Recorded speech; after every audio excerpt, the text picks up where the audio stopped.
Hey Froggy friends, Kirostyle here, and welcome to a chatting stream. Thank you so much for coming by, everyone. Welcome in, Kieran. Congratulations on being first today. And Ash, thank you so much for stopping by. Key, it's good to see you. Mabu, thank you. Lork, thank you so much for dropping by. J Ray, it's good to see you. Valkyria and Hikaru. Hello, everyone. Hope you're all having a fantastic day. It's been a while since I've sat down and just done a chatting stream with you guys. I want to do more of these this year, but we've just had so many new games on the release that I haven't had time. But now's a good time to sit down and just kind of chat with you guys and recount my trip from last week. Since a lot of stuff happened, and I also took a lot of pictures, so I actually just finished compiling everything half an hour ago. I wanted the pictures to be a little bit presentable, so I went in, I arranged them nicely, and I did a little bit of light editing on some of them just to make sure they turned out okay, or blurred out the faces of any passerbys that happened to be caught in the pictures, and made sure I wasn't forgetting anything, and added in a couple extra pictures. So I think I've captured everything here. But I want to talk about this because, well, we mentioned this trip quite a few times during the last couple streams, and I had a really, really fantastic time. And a lot of stuff happened, and I just want to share them with you because it was kind of cool. So, as you know, last week I took a trip to Los Angeles. It was about 7 days long, and for a couple reasons. The main reason was I wanted to visit Kieran, and I don't usually do trips during. I usually don't do trips outside of summer in general. I mean, growing up as a kid, my family would always go on like vacations in the summer, and we'd go and visit different countries and different places pretty much every year.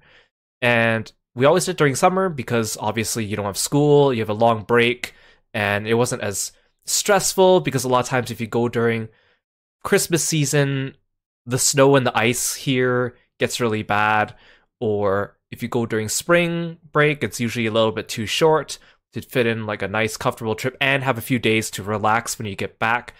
So growing up, I never really did too many trips outside of summer. Just out of habit. I know that summer is like the high price season and prices are cheaper during the off season, but I don't know, I've just never made a habit of it. But I really wanted to go and make out the trip to go see Kieran sometime because he's been just such a great friend to me. And even though I've only really known him for just over a year, it feels like we've known each other for a very, very long time. And we first met online last January when he rated me on Twitch, and we started checking out each other's channels, and then we started talking, but we didn't really start talking until I would say about March, April. So it has been about a year since we've really been friends. And a lot of times we would talk and he would mention all the fun places he would go to get food, and how one day we would go and get some of this food together and enjoy it in person. So I was like, well, this will happen someday. And it just so happened that the stars aligned, and we had a nice little time at the end of March where I had some free time and ability to travel, and he had some free time. So it was perfect. It worked out perfectly. And it also happens to be my birthday week that week. My birthday is at the end of March. And I didn't really plan the trip around my birthday, but because it happened to fall during it, we kind of made it into a little celebration. And so originally I was just I usually do kind of like a stream on my birthday, nothing too special. Last year we did Mario Party with some friends, and I mean, the year before was my debut, so technically, like, my birthday is also my debut anniversary. So I was thinking, well, I'm on a trip this time, I'm not gonna go and do a stream because I'm away from home. And Kieran was like, no, I want to do an off collab with you. I want to stream with you on your birthday and celebrate it. And I was kind of like, oh, are you sure you want to do that while, you know, I'm visiting and on the trip? And Kieran was like, yeah, I really want to do it. So at first I thought we were going to stream on his channel, but he was like, no, we got to do it on your channel because it's your birthday. So like, you're going to log on to your Twitch and set up your OBS on my computer, and we'll stream together on your birthday. And so I was like, oh, okay, if you're sure about that. So we had to do a little bit of planning beforehand, before the trip, to make sure that would all go smoothly.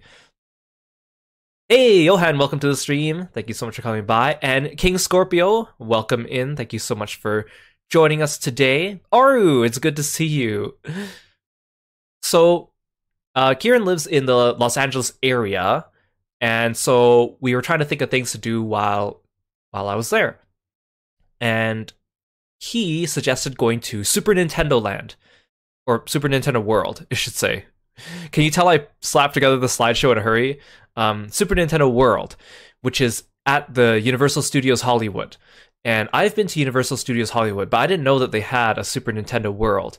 And it's actually pretty new. It came out at the beginning of 2023, around February 2023. So it's a pretty new attraction. And Kieran's been there before, but he didn't get to check out all the attractions because he got like a sneak peek kind of thing because he has some connections. But we were like, let's go to Super Nintendo World together.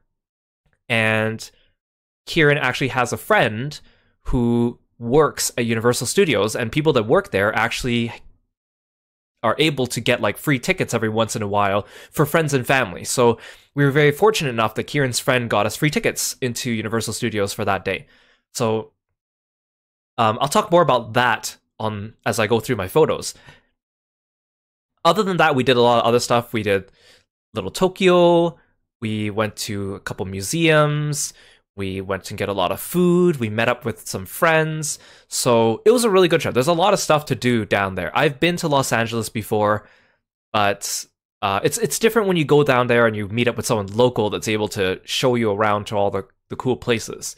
Because last time I went to Los Angeles, I've been there, like as a kid, I've been to Disneyland, and then in the mid-2010s, I went to AX, Anime Expo, for 3 years. They weren't 3 consecutive years, though. It was like 2 consecutive years, and then an off year, and then another year. But so usually when I went to Los Angeles, we go to Anime Expo, a little bit Little Tokyo. There was a couple times we went to Disneyland, Adventure, or California Adventure, Universal Studios, or Knott's Berry Farm, usually. But those were kind of the only places I've really, really been to in Los Angeles. So, and Los Angeles is huge. It's a really big place, and you kind of need a car to get around to a lot of these places effectively. So, being someone who is just visiting and visiting other friends who are also going to Anime Expo and not local to the area, we didn't always have like a way to get around. So, luckily, Kieran is very kind, and he is. I was gonna say he enjoys driving, but I think it's more like he enjoys driving people around and showing them, which is very, very nice of him. So I have a lot of things to share with you. CB, welcome to the stream. Thank you so much for coming by. It's good to see you. So I'll go through my photos and kind of just recount my trip from start to beginning, and feel free to, if you have any questions or chime in or comments or whatnot. It's gonna be a casual stream. How many Goombas did I stomp? Not quite stomping. Stomping's not quite the right word for it. So, day 1, of course, of the trip is me flying down to Los Angeles from Canada. So, before we... I have to mention this. During the month of March is Grand Blue Anniversary. And during Grand Blue Anniversary, they give you a lot of free rolls every day. And every day, they give you somewhere between 10 and 100 free rolls, depending on what you roll on a roulette. Sometimes even up to 200 or more free rolls. And so during my trip, I had to make sure to do my free rolls every day. They also bring back all the most recent summer units as well to be available during the month. And so on the day that I left, I had accrued 210 free rolls on that banner. So they changed the banner every 3 or 4 days in March. So this banner had a few summer characters on it. Summer Kapitan, Summer Enyo, Yukata Folia, and Summer Vasaraga. And I had none of those characters. Actually, no, I had Kapitan. And I kind of wanted Enyo, and I kind of wanted Folia, mostly because Folia's Earth, but I didn't get a chance to get them last summer. And I happened to get Enyo and Folia during my free roll. So I was only missing Summer Vasaraga. So on the day of my trip that I was leaving, at the airport, I had 210 free rolls accrued, and if you get 300, you can just pick a character from the banner. So I was like, I might as well just roll an extra 90. I have some spare rolls and get Summer Basaraga. So I actually did a spark at the airport, an off gala spark just to get Summer Basaraga because I was like, I'm so close to a free spark, I might as well just do it, right? So I was like, okay. And I was kind of worried that the airport Wi-Fi wouldn't let me do it properly or that I wouldn't have enough time because the time between the time that I had to do it was also very narrow. So the time between reset and the time that my flight took off was a very short period of time. So I need to make sure I did it because I had no idea when I landed how long it would be until I would have Wi-Fi again because as a visitor, I didn't have data, right? And I wasn't going to be staying at the LAX airport too long. So I was like, okay, I got to quickly do my rolls before I get on the plane. But luckily they delayed us getting on the plane by a little bit, which gave me a little bit of time to do some free rolls. So I'll talk more about this later because towards the end of the stream, of course, at the end of March, they give you a whole bunch of free rolls. And that just so happens to land on my birthday as well. So I'll talk more about that as well. Hey, Jay, welcome to the stream. Thank you so much for coming by. Yes, Granblue, my favorite Nintendo game, I guess. Hey, Gabrad, welcome to the stream. Thank you so much for stopping by. So, I went on my flight to LAX. The flight wasn't so bad. I had a window seat. I didn't pay for like seat selection, so I just kind of got to whatever seat that was assigned to me. And on the flight, it was a fully booked flight.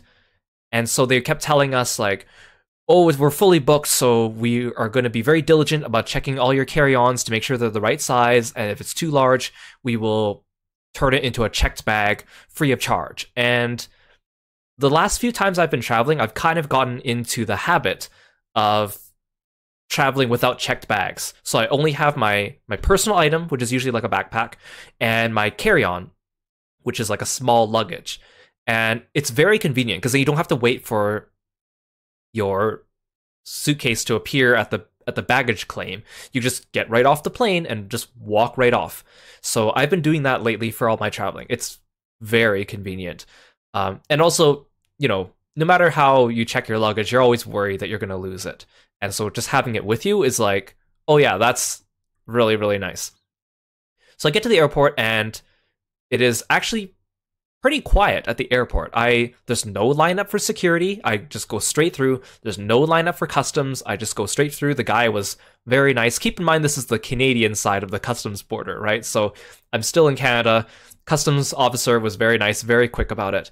So I get on, and then so as they're checking people onto the plane, and they're like, oh, fully booked flight, we're going to be diligently checking the size of your carry-on baggage.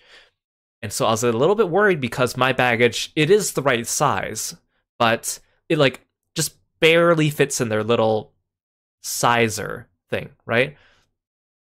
And so they were like, oh, if it's too tight, we might just force you to check it in anyways because there's no space on the flight.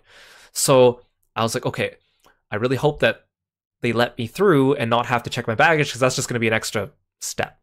So as we're lining up, the guy in front of me gets his baggage checked, and his is like slightly too big, and his luggage looks about the same size as mine. In fact, his almost looks a little smaller than mine.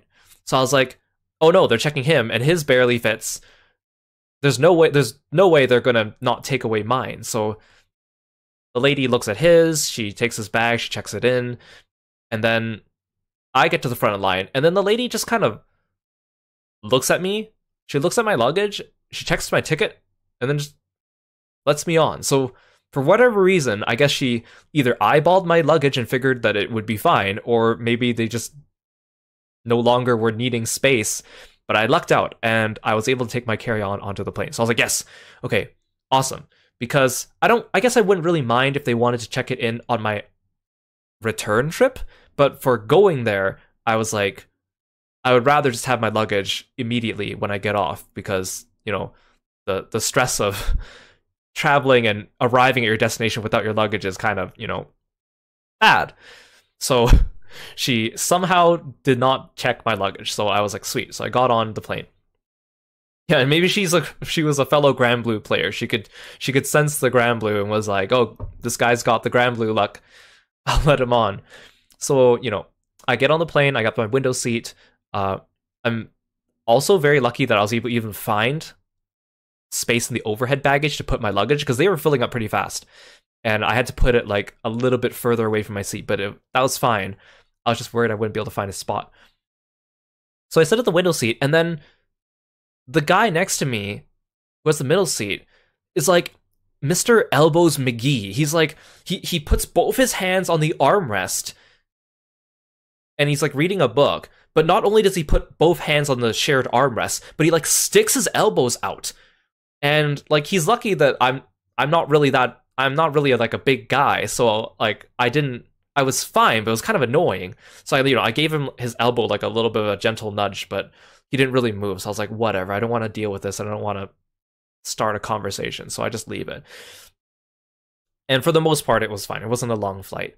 But not only am I sitting beside Mr. Elbows McGee, but behind me is Mr. Snorri McSnorriton, who is like, I don't even think he was actually really sleeping, or maybe he was trying to sleep, but he was just like constantly, I don't even know, it was like snoring, snorting, and like coughing.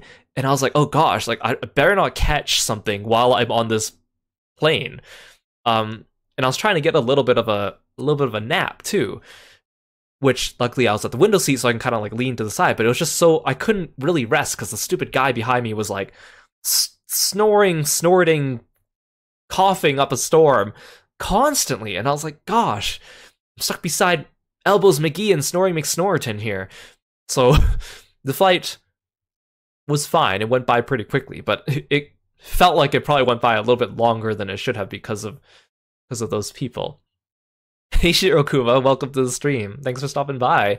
Yeah, these nicknames, right? So finally we land and everything's great. I take out my luggage. So I'm meeting Kieran at the airport, and I'm also meeting Kieran's friend, Reisna, who you guys already know as well. She's also a streamer, an amazing person, and Reisna just so happens to be arriving at the airport that same day too.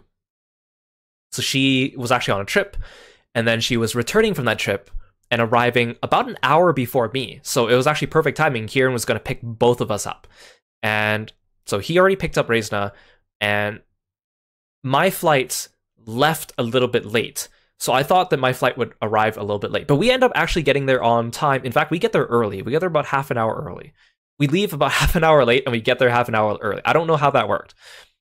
But the problem was, as we land, there's no room on the runway. There's no gates for our plane to dock and for us to disembark. So the pilot's like, attention passengers, we've arrived at our destination, but all the gates are full. We're going to have to wait until there's free space at the airport. So we're like, oh, okay, great, whatever. So I get a text from Kieran because he's been tracking my flight, and he's like, did you land already? And I'm like, yeah, but I'm stuck here on the runway. We're just sitting here because we can't dock because there's no gates. So we end up sitting on the runway for like 40 minutes. An extra like 40 minutes just sitting there doing nothing, waiting for there to be space. So we finally dock, and I disembark, and I leave. It's pretty smooth after that. And then I have to find Kieran and Reisna. So I'm like messaging them, and I'm like, hey, I'm over here. Where are you? Where am I supposed to find you? And they're like, oh, we're here. We're like at the arrivals, like in the place where you get out. And I'm like, no, you're not, because I'm at the place where I get out and I don't see you. So we find out that they went to the wrong terminal because they thought I was landing in a different terminal. Because they thought I was landing at the international terminal, but apparently the flights from Canada still land in the domestic terminal or something like that.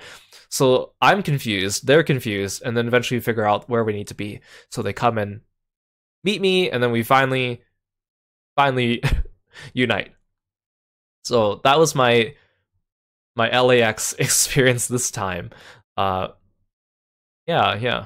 Great. Yeah, just little LAX things, right? I'm pretty sure that everyone that goes through LAX has experiences very similar to this. Yeah, flying is a pain. LAX is so big it occupies parallel dimensions. I wouldn't be surprised. I wouldn't be surprised. So when I meet with them, they're both very sweet, and they both have a whole bunch of little gifts for me, like little things that they've picked up from either from conventions they've been to recently, or events that they've been to recently, or things that they saw at the store that reminded them of me, like little frog related things usually. So they gave me a whole bunch of little like gifts. They were mostly either frog related things or Final Fantasy 14 related things that they found, which was really, really nice. And I was like, oh, that's so sweet. You guys didn't have to do that. They were very, very nice. So then we decided to head out. And like, I don't know how well you guys know Los Angeles. People who live in the area know it pretty well. And for me, a person that is an outsider to Los Angeles, it is confusing as heck, because like Los Angeles is surrounded by a whole bunch of smaller towns and cities, but like they conglomerate into one big urban area. And for someone that's not from Los Angeles, like to me, this is all Los Angeles. Like everything here, to me, that's Los Angeles. But for someone living here, it's like, that's not all Los Angeles. Like, I live in Orange County, which is not part of Los Angeles, or so-and-so lives in Long Beach or Burbank, and that's not part of Los Angeles. And like, for me, that's all Los Angeles. Like, I know in Canada, too, like, we have metropolitan areas, like megalopolises that are comprised of multiple little smaller townships or cities or whatever. But to me, that's still all one area.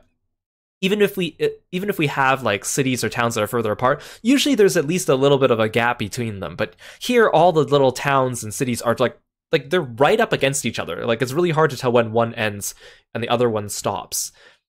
So if I look at this map, to me it looks like it's just a bunch of neighborhoods, but they're all like apparently separate, like completely separate townships or whatever. So very confusing to me. I don't know where anything is. And in fact, driving from one spot to another is so long. Like, Kieran was telling me sometimes he has to drive from one end to the other, whether it be for work or meeting someone, and he'd drive for like an hour and a half or something like that to get from one side to the other, usually because of traffic.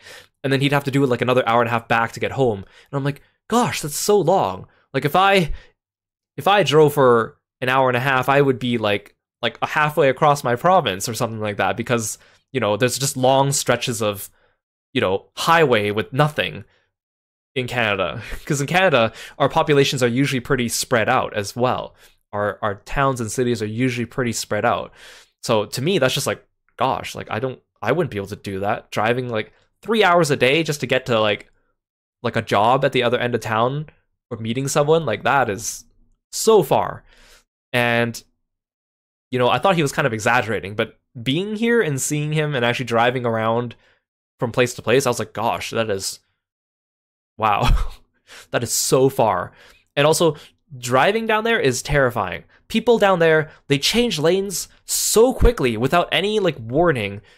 Like they do their turn signal for like 2 seconds, like half a second or 2 seconds, and then they suddenly turn into these tiny little gaps between traffic, and people follow each other really close. And I'm like, gosh, I'm so used to like, having a larger follow distance between you and the next car, in case someone's like stopping suddenly, like brake checking you, or there's an accident or something happens, then you have room. Like I was just stressed the whole time. I was like, gosh, all the cars are so close, they're cutting in and out. Like it is actually really scary. So I'm very grateful to Kieran for driving, because I would not enjoy that. Like, and it's not like I'm a country bumpkin either. I'm a city boy, but it's just, this is like a very different experience. And plus all the freeways, there's just constant like exits and merges everywhere, and like so close together. There's barely any time sometimes to get from one merge to the other, compared to like here. I'm like, who designed some of these roads? Or some of them, like, I don't know, they're just very unintuitively designed in terms of like the way you need to exit or merge on. I was just like, gosh, it's not something I would enjoy. I would be so stressed if I had to drive down there in Los Angeles. Yeah, it is it is not. Well, the thing is, like, it's not. There's city traffic and there's big city traffic, but I'm still from a big city. Population-wise, I am still from a big city, but it's just Yeah, it's just Los Angeles is kind of on a different level. It's even different than what I would describe. Like I've seen traffic in like Asia, which is a whole different type of stressful. But I would rather drive there than drive here, or like European roads where sometimes just the layout of the roads just don't make sense to me, especially since you know their signs and the structure of the roads or driving on the other side of the lane is foreign to me. But yeah, I would much rather drive almost anywhere else in Los Angeles, really. So the reason why I want to talk about this is because our trip this week takes us to a lot of different locations across this Los Angeles area. And so there'd be days where we would, between locations be driving for an hour or two and then have to drive an hour or two back to get to our next location or to get back home. So there's a lot of driving during this trip. So big props to Kieran for doing that and not complaining about it either. He was very happy to do that. So we went to an outdoor mall first, and we had a dinner reservation at a restaurant, so we were going to walk around and just look around and see what was there, check out little snack shops along the way, and it was really nice. It was very nice. We don't really have outdoor malls where I'm from because obviously we get a lot of snow during the year, so you can't really have an outdoor mall when there's a lot of snow. So we stopped by a macaron shop, and they had a lot of fun little macarons. I got some creme brulee and fruity pebble macarons. Kieran got like some yuzu strawberry macarons. Raisin got a couple. They're also really big. Like I've made macarons before, and I've tried a lot of different macarons from different places before, but these ones were like thick, big macarons, which was nice. And they were very, very tasty. Around the mall, there was also a Hello Kitty cafe, which we didn't stop to eat there because we had a dinner reservation, but it was very cute. The front was like a bakery where there was a lot of cute little Hello Kitty sweets and snacks out there. But then the back is like a bar. So you, for all the 21 plus people, you go to the back of the Hello Kitty cafe and have a drink or something like that, which I thought was kind of fun. It was very cute. We saw a lot of other little shops there, but I think those were the kind of highlights. There were a lot of little like bakeries, like pretzel shops, snack shops, sweets, chocolates. But we didn't want to spoil our appetite before eating. So we went to a Brazilian steakhouse, which was really, really nice too. And me and Kieran always have talked about going to a Brazilian steakhouse. I love Brazilian steakhouses, and Kieran was like, when you come down here, the first thing we need to do is we need to go to a Brazilian steakhouse, and I'm going to make it happen. So gosh darn it, he made it happen. So if you don't know what a Brazilian steakhouse is, basically when you go to a Brazilian steakhouse, usually there's like some kind of salad bar or place where you can go get your non-meat things and fill up your plate. And then what happens is people come by with giant, they look like giant kebabs. They're called swords, but it's not like a literal sword, or not in the type of sword that you're probably thinking of, but it's like a long steak full of meats. And they come around to your table and they ask like, oh, would you like some sirloin? Oh, and you say yes, and then they'll cut you off a little piece and they give you some, and then they'll leave, and the next person will come by. Yeah, it's kind of like a skewer, depending on the type of meat. And the next person will come by and be like, oh, I have some lamb shank. Would you like some lamb shank? And you say yes or no, and then they'll cut you off some pieces. And then they also give you like a little sign that you can flip over, and one side says like, yes, please come by and offer us more food, or the other side says like, oh, we're taking a break, pass by our table. So you can kind of choose when the person comes by and gives you the meat or not. And they have a lot of different types of meats to choose from, which is nice. And it's also all you can eat, and it's very expensive. Brazilian steakhouses in general, very expensive. So that's why we were like, this is going to be our special meal. We're going to start with our Brazilian steakhouse. So it was kind of dark in there, and it was kind of near the end of the day for them because it was quite late in the day by now.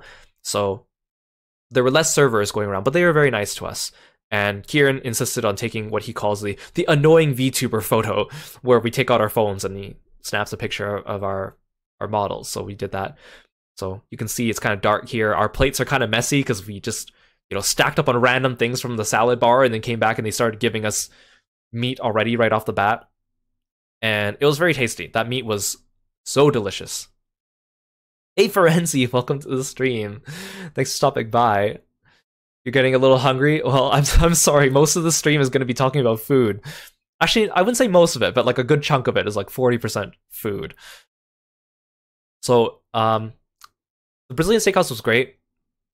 And then apparently Kieran told them when he booked the reservation that it was my birthday, which is not technically true because my birthday was still a week away at this point, but he kept saying like, oh, it's your birthday week. So like all the restaurants we went to, he kept telling everyone that it was my birthday to see if we can get some free stuff. And so luckily, like the lady came by and she's like, oh, you're selling a birthday. And I was like, no, we're not. And Kieran's like, yes, we are. And so she's like, oh, don't worry, we're not gonna come by and sing for you unless you would like that. And so we had a little bit of a laugh. And it was so funny because Kieran was so excited about some of the meat. There was one guy that came by, and though he was a very nice waiter and very personable and making conversation with us. And so he comes by and he's like, oh, would you like some of this? And then Kieran, like, it was like a cut of meat that Kieran really liked. So then Kieran was like, yes, I want some of that. And the guy was like taken aback. He was like, whoa, calm down there, man. And they had a little bit of a laugh over that. He was very fun. So as we finished eating, it was actually getting quite full towards the end. And towards the end is when they decided to come out with all like the best cuts of meats. Like the sirloin guy, the garlic sirloin guy came back right near the end. We had some at the beginning and it was so good. And we were getting kind of full and he came back and we were like, we're getting kind of full, but we really like the garlic sirloin. So he gave us some garlic sirloin. And then he left and then someone else came by with like the pork belly. And by then we had not had the pork belly yet. And I love pork belly. So we're like, oh gosh, we're getting full, but we need to try some of this. We got the pork belly too. And then the filet mignon guy comes by and he's like, I have filet mignon. We're like, oh, we haven't had the filet mignon yet. But we're getting kind of full, but we really should eat this because it's really good. So we get some of that too. So then suddenly at the end, like I had a bunch of meat on my plate that I was trying to finish. I was trying so hard to finish. And I was like, I can't. I really wanted to, but I felt like if I ate any more, I would be overdoing it. And I knew that we were not going straight back to our accommodations right after. We still had other stuff planned for today. And I was like, I can't afford to be feeling uneasy in my stomach while walking around. So I was like, oh gosh, I really want this, but I felt so bad. But then Kieran was like, no, it's fine. The meat's already cooked and they already gave it to you. So, just enjoy it. And it's your birthday. So I was like, okay, fine. So I felt kind of bad. I left a lot of meat on my plate. But luckily they didn't charge us extra for stuff left over or anything like that. Hey, Felix, welcome to the stream. Thank you so much for coming by. And Cole, welcome in. J-Ray, thank you so much for the sleepless redeem as well. So finally, towards the end of the night, the lady comes by, or by then the lady was actually off, so she passed on her duties to our next waiter, comes by with a cake for me. And it was really funny because the guy came by and this waiter who had taken over our table, we hadn't really talked to yet. And he kind of just came by and he just silently put the cake down. And then he like very, very silently started like cleaning up the table a little bit, like taking away some of our plates, moved some of our glasses, made some room for the cake. He moved the cake in front of me. He like moved the napkin a little bit. And this whole time he was doing it completely silently. And he took out his lighter and then he lit the candle very silently. And then he looked at me and I thought he was about to sing because the lady was like, oh, we're not going to sing for you. But then I was like, oh, it's a new waiter. And I thought he was just like playing up the mood. Like I thought he was just being quiet to be like coy about it, right? And he was giving me this kind of like knowing smile, but then he just left without saying a word. So I was like, oh, okay, I guess he just not the talkative type. So he puts on the cake, he lights the candle, and also Kieran gave me this photo card. You guys might remember a few months ago on Kieran's stream, he did a photo card making stream, and he made photo cards for himself, he made photo cards for me, he made photo cards for some other streamers. And he gave me the card that he made for me. So I put it down next to the picture of the cake. So we took the picture of the cake. It was a chocolate lava cake. And then we all kind of just shared it. We were all very full by then. So we're all like, oh, we can't eat anymore, but we need to eat this cake. And it was a very good cake. So we're like slowly like spooning little spoonfuls of it into our mouths and trying to finish it together. Very good group bonding exercise, I guess you could say. It was a lot of fun. I had a lot of fun. Hey Angora, welcome into the stream today. And Dash Pinky, thank you so much for following me and being a Froggy friend. Welcome in. So that was our Brazilian steakhouse experience, but we weren't finished just yet. So we wanted to go to downtown Disney afterwards. So Disneyland has like shops outside of Disneyland that are called Downtown Disney, and you don't need a ticket to get in. And they're open late. They're open until like 1 a.m. or something like that. So we decided to go and check it out because it's also nearby our, well, it was nearby our next destination anyways. So we started to go downtown Disney, and it is dark. It is the parking lot is still surprisingly. I mean, it's like half empty, but there's still so many cars there. There's still so many people there. Of course, they're all like adults now because it's like super late at night. So, and you have to walk quite a distance from the parking lot to the downtown Disney, and past some like little fenced off construction area. So it was a little shady, but we made it there. And the first thing we saw was like the Lego store. So we went to the Lego store, and there was a lot of cool stuff there. Kieran wanted to find like the Animal Crossing Lego sets, but unfortunately they were sold out. But they had a lot of cool stuff. They even had like a little section where you could build your own Lego minifigure. Like they had a whole bunch of Lego bodies and heads and attachments, so you could build your own Lego character and then purchase them, which was really cute. And yeah, apparently there's Animal Crossing Lego sets. We saw a whole bunch of them. We saw like there were Marvel ones, of course. There were like Hello Kitty ones. There were Star Wars. Like Lego partners with everything. It was crazy.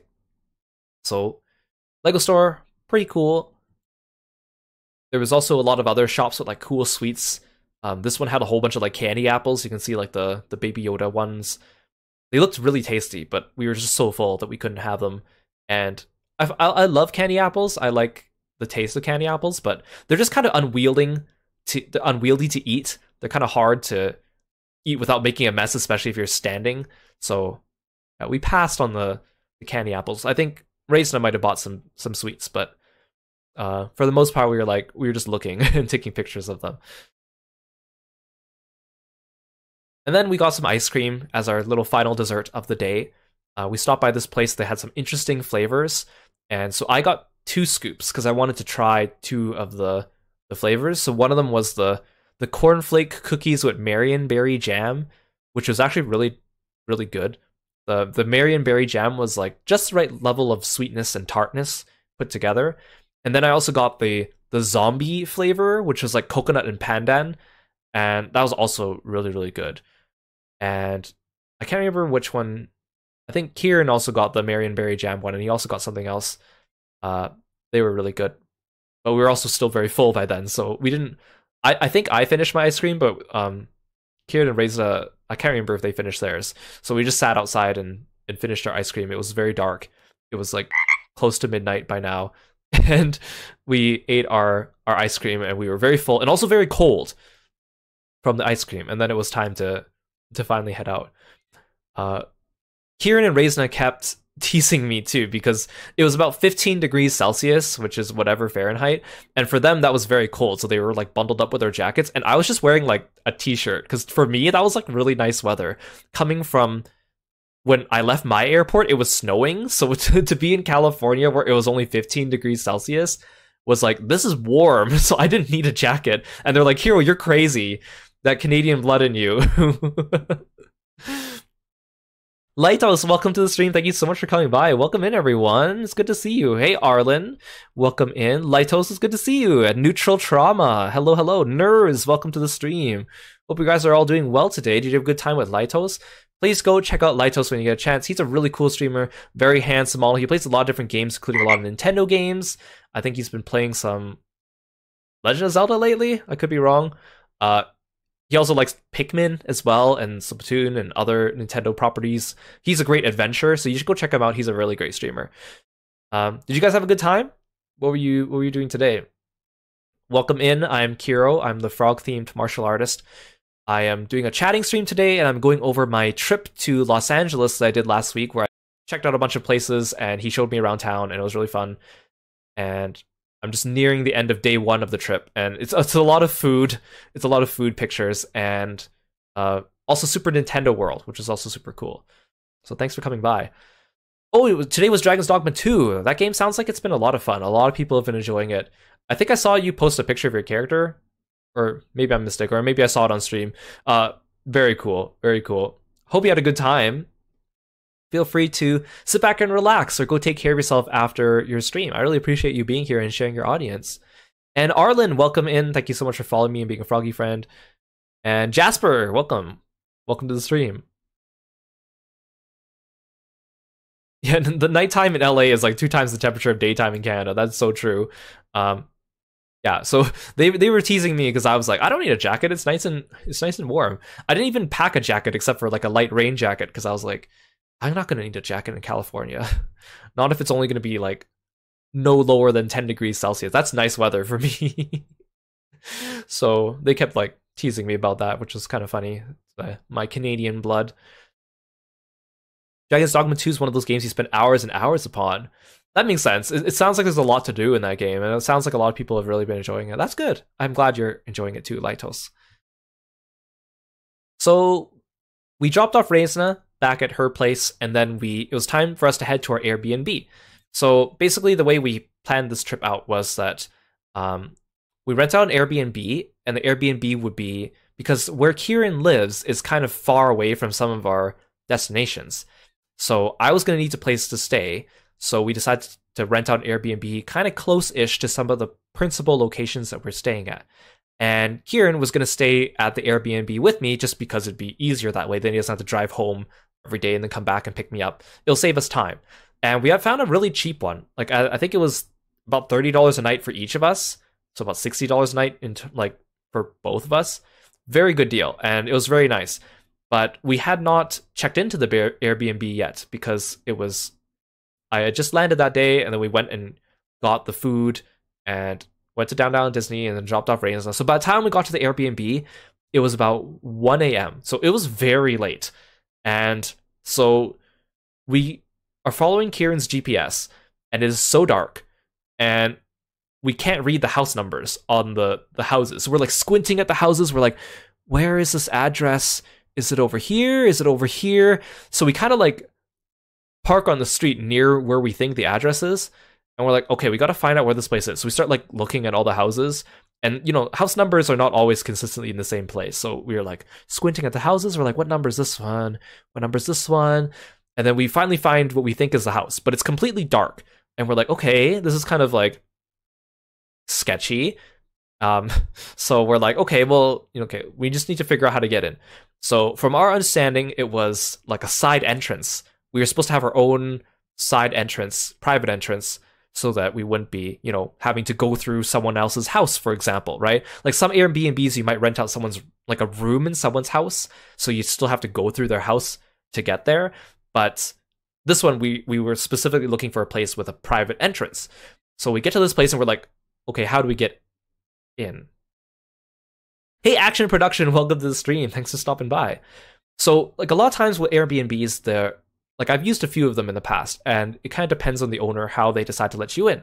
So sometimes they'll have like a side door with like a combination lock that you need to enter a number that they'll give you, or sometimes they'll have like a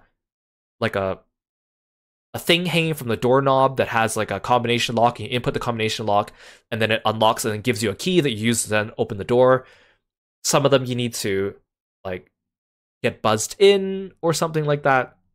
So we got some instructions that were just kind of like, go in through the side entrance, and then they gave us like a number code.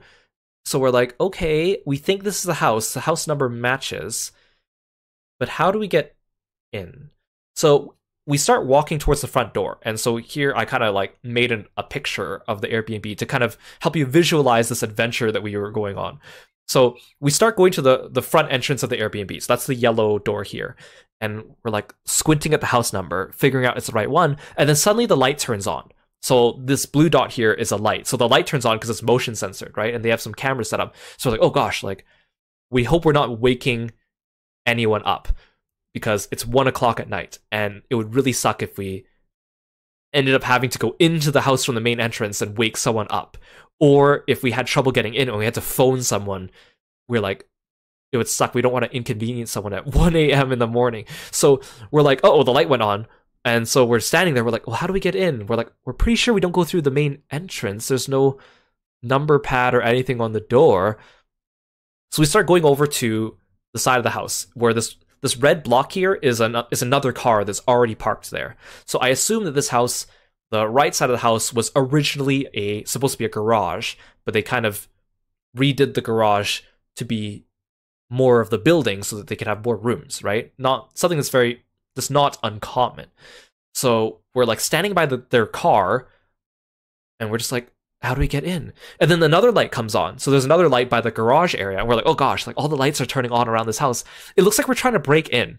It's 1 a.m. in the morning. We're standing outside this person's house. We're like checking our phones to try to reread the instructions. We're like looking at the house. It's completely dark everywhere else except for these 2 lights that automatically went on, and we're like, it looks like we're breaking in. But how do we get in? Hey Sai, welcome to the stream. Thank you so much for stopping by. So, according to the instructions, it said there's a door on the side. So I was like, we looked on the side of the house, and like here on the side of the house I have drawn, there's a gate. This dark brown line here is a gate. So we look around the side of the house and we're like, there's no side door. So how do we get in? And then Kieran was like, I don't know, like, dude, should I phone them? Like, should I knock on the front door? Like, what do we do here? And we're like, we're pretty sure that's the right house number. It matches and everything. So then I was just kind of like, I'm going in through that side gate. So I was like, I'm going to go through that side gate. It was pitch black. And I was like, I don't care. I'm just going to go through that gate. So I approached the gate, and then I unlatched the gate. It's not locked.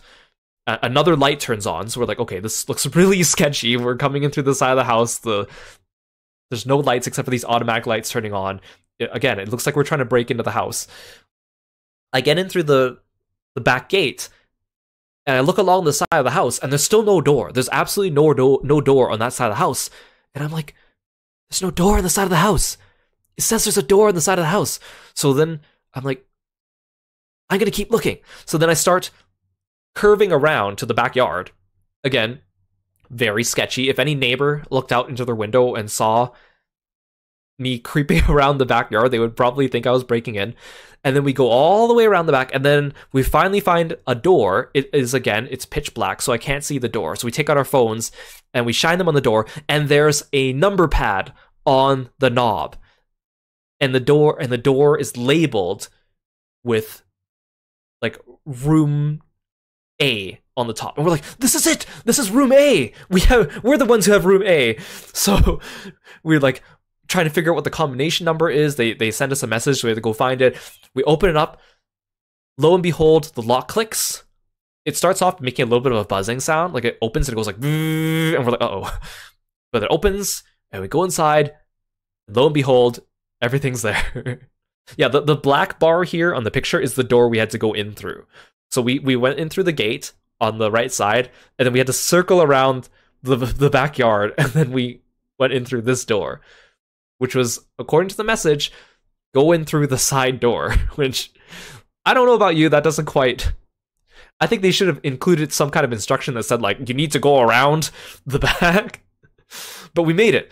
So then we pull up our car next to the red car, and then we unload our stuff, and then we start putting our stuff into the room.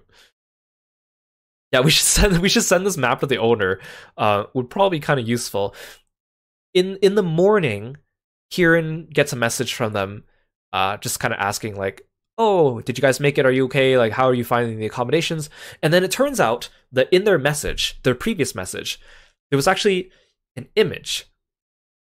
And the image, for whatever reason, was not loading last night when we were out on the street using data on our phones. For some reason, the photo never loaded. And the photo wasn't even that useful, but at the very least, the photo showed the picture of the front of the house and a little arrow pointing at the gate. So at the very least, the photo would have at least shown us that we have to go through the gate. So for whatever reason, that photo never loaded, and they sent it to us like at a time where we didn't have good internet access. But even so, we're like, okay, we're fine. We made it. It was a comfortable night, but that was quite an adventure. It felt like we were, again, breaking into someone's house in the middle of the night at 1 a.m. in the morning. So that was our little Airbnb adventure that we had. Okay, so day 2. We decided we're going to go to Little Tokyo, and I love Little Tokyo. There's a lot of fun little shops there.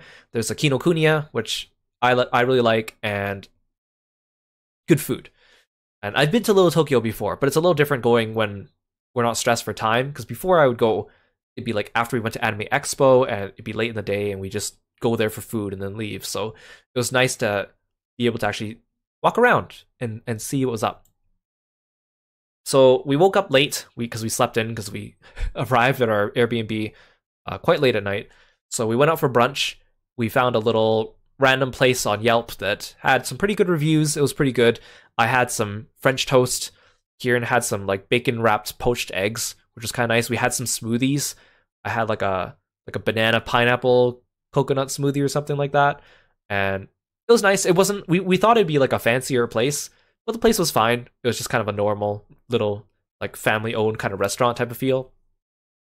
The parking was a little weird though, but that's okay.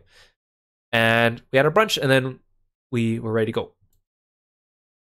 So, so we're like, okay, we're gonna go to Little Tokyo, but like first we're gonna go run some errands and other stuff too. So we dropped by a couple of like convenience stores and grocery stores just to pick up some snacks and things for the Airbnb that we were staying at.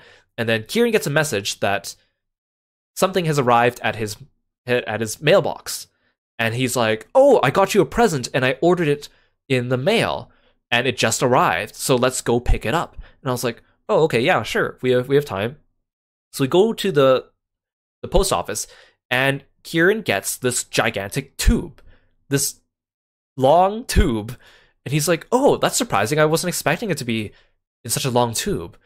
And I was like, "What is it?" Like, and he's like, "Oh yeah, it's a present for you, but you'll be able to open it. But you know what? We're gonna meet up with Reisna for, even though we had lunch, Reisna hasn't had lunch, so we're gonna meet up with her for a little snack, and I want you to open it when we're with Reisna because she also helped procure this item." And I was like, "Okay." So I was holding this item in the car, and I was like, "I don't know what this is." And Kieran's like, "You should try to guess what's inside." So I was like, "Okay." So I was trying to guess what was inside, but he wouldn't give me... The only clues he would give me, or the clues that he would kind of inadvertently give me, like when we picked it up, he said he wasn't expecting it to be in such a long tube. So I was like, so it's something that would not normally be shipped in a tube, right? Skodaharu, welcome to the stream. Thank you so much for the bits. I really appreciate it. Hello, welcome in. I really, really appreciate all the support. So I'm like, okay, so something that doesn't normally come in a tube. So what could it be? Oh, thank you for the frogs, everyone. And Kieran also told me, because the tube is obviously too long to fit in my luggage. Kieran told me before I came, I'll like leave room in your luggage for some presents. So I was like, this tube is too big for my luggage. And Kieran's like, "Oh, it's okay. Whatever's inside, you could bend or fold and stick in your luggage." So I was like, okay, so it's not a poster, because like when you see a tube like this, you would think it's a poster, right? And it's like, well, if I could bend it, then it can't be a poster, right? So I was like, okay, so it's not a poster. So I was like going through a bunch of things. I was like guessing what it was. I was like, it has to be frog related, right? And he wouldn't tell me. And I was like, well, was it something else? Like, I was trying to go through my head. I was like, what else could be a tube? Like an umbrella? That doesn't make sense. I'm going through all these different things, and I'm asking him, like, it almost sounds like 20 questions, except he's not answering any of my questions. And I'm only taking like little hints that he's saying along the way to try to get to what it is. And so partway through, I'm like, is it a wall scroll?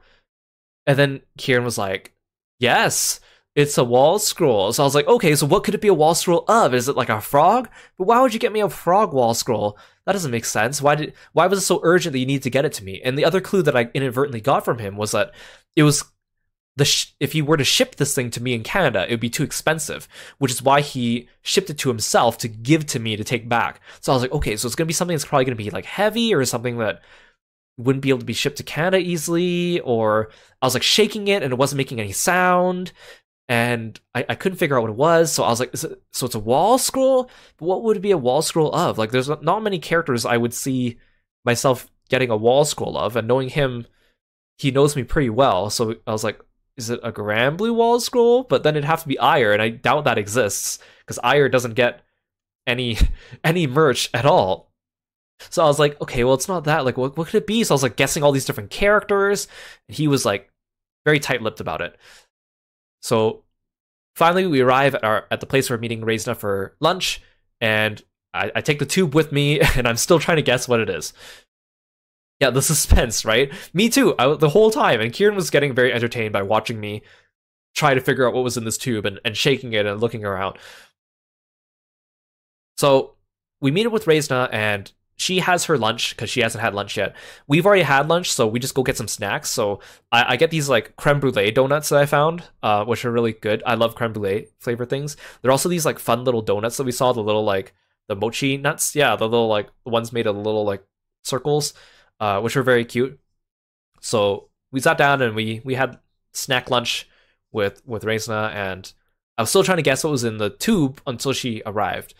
So finally, she arrives, and then we're like, okay, you can open up the tube. So I'm like, okay. So, and then Kieran like wants to see my reaction of me opening the tube. So he like films me opening the tube to see my reaction.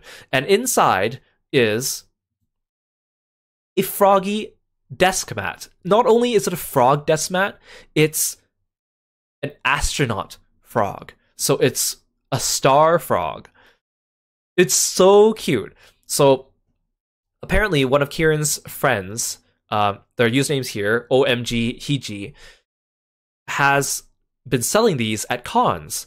And it's a pretty big mat. And unfortunately, it's too heavy and big to ship to Canada.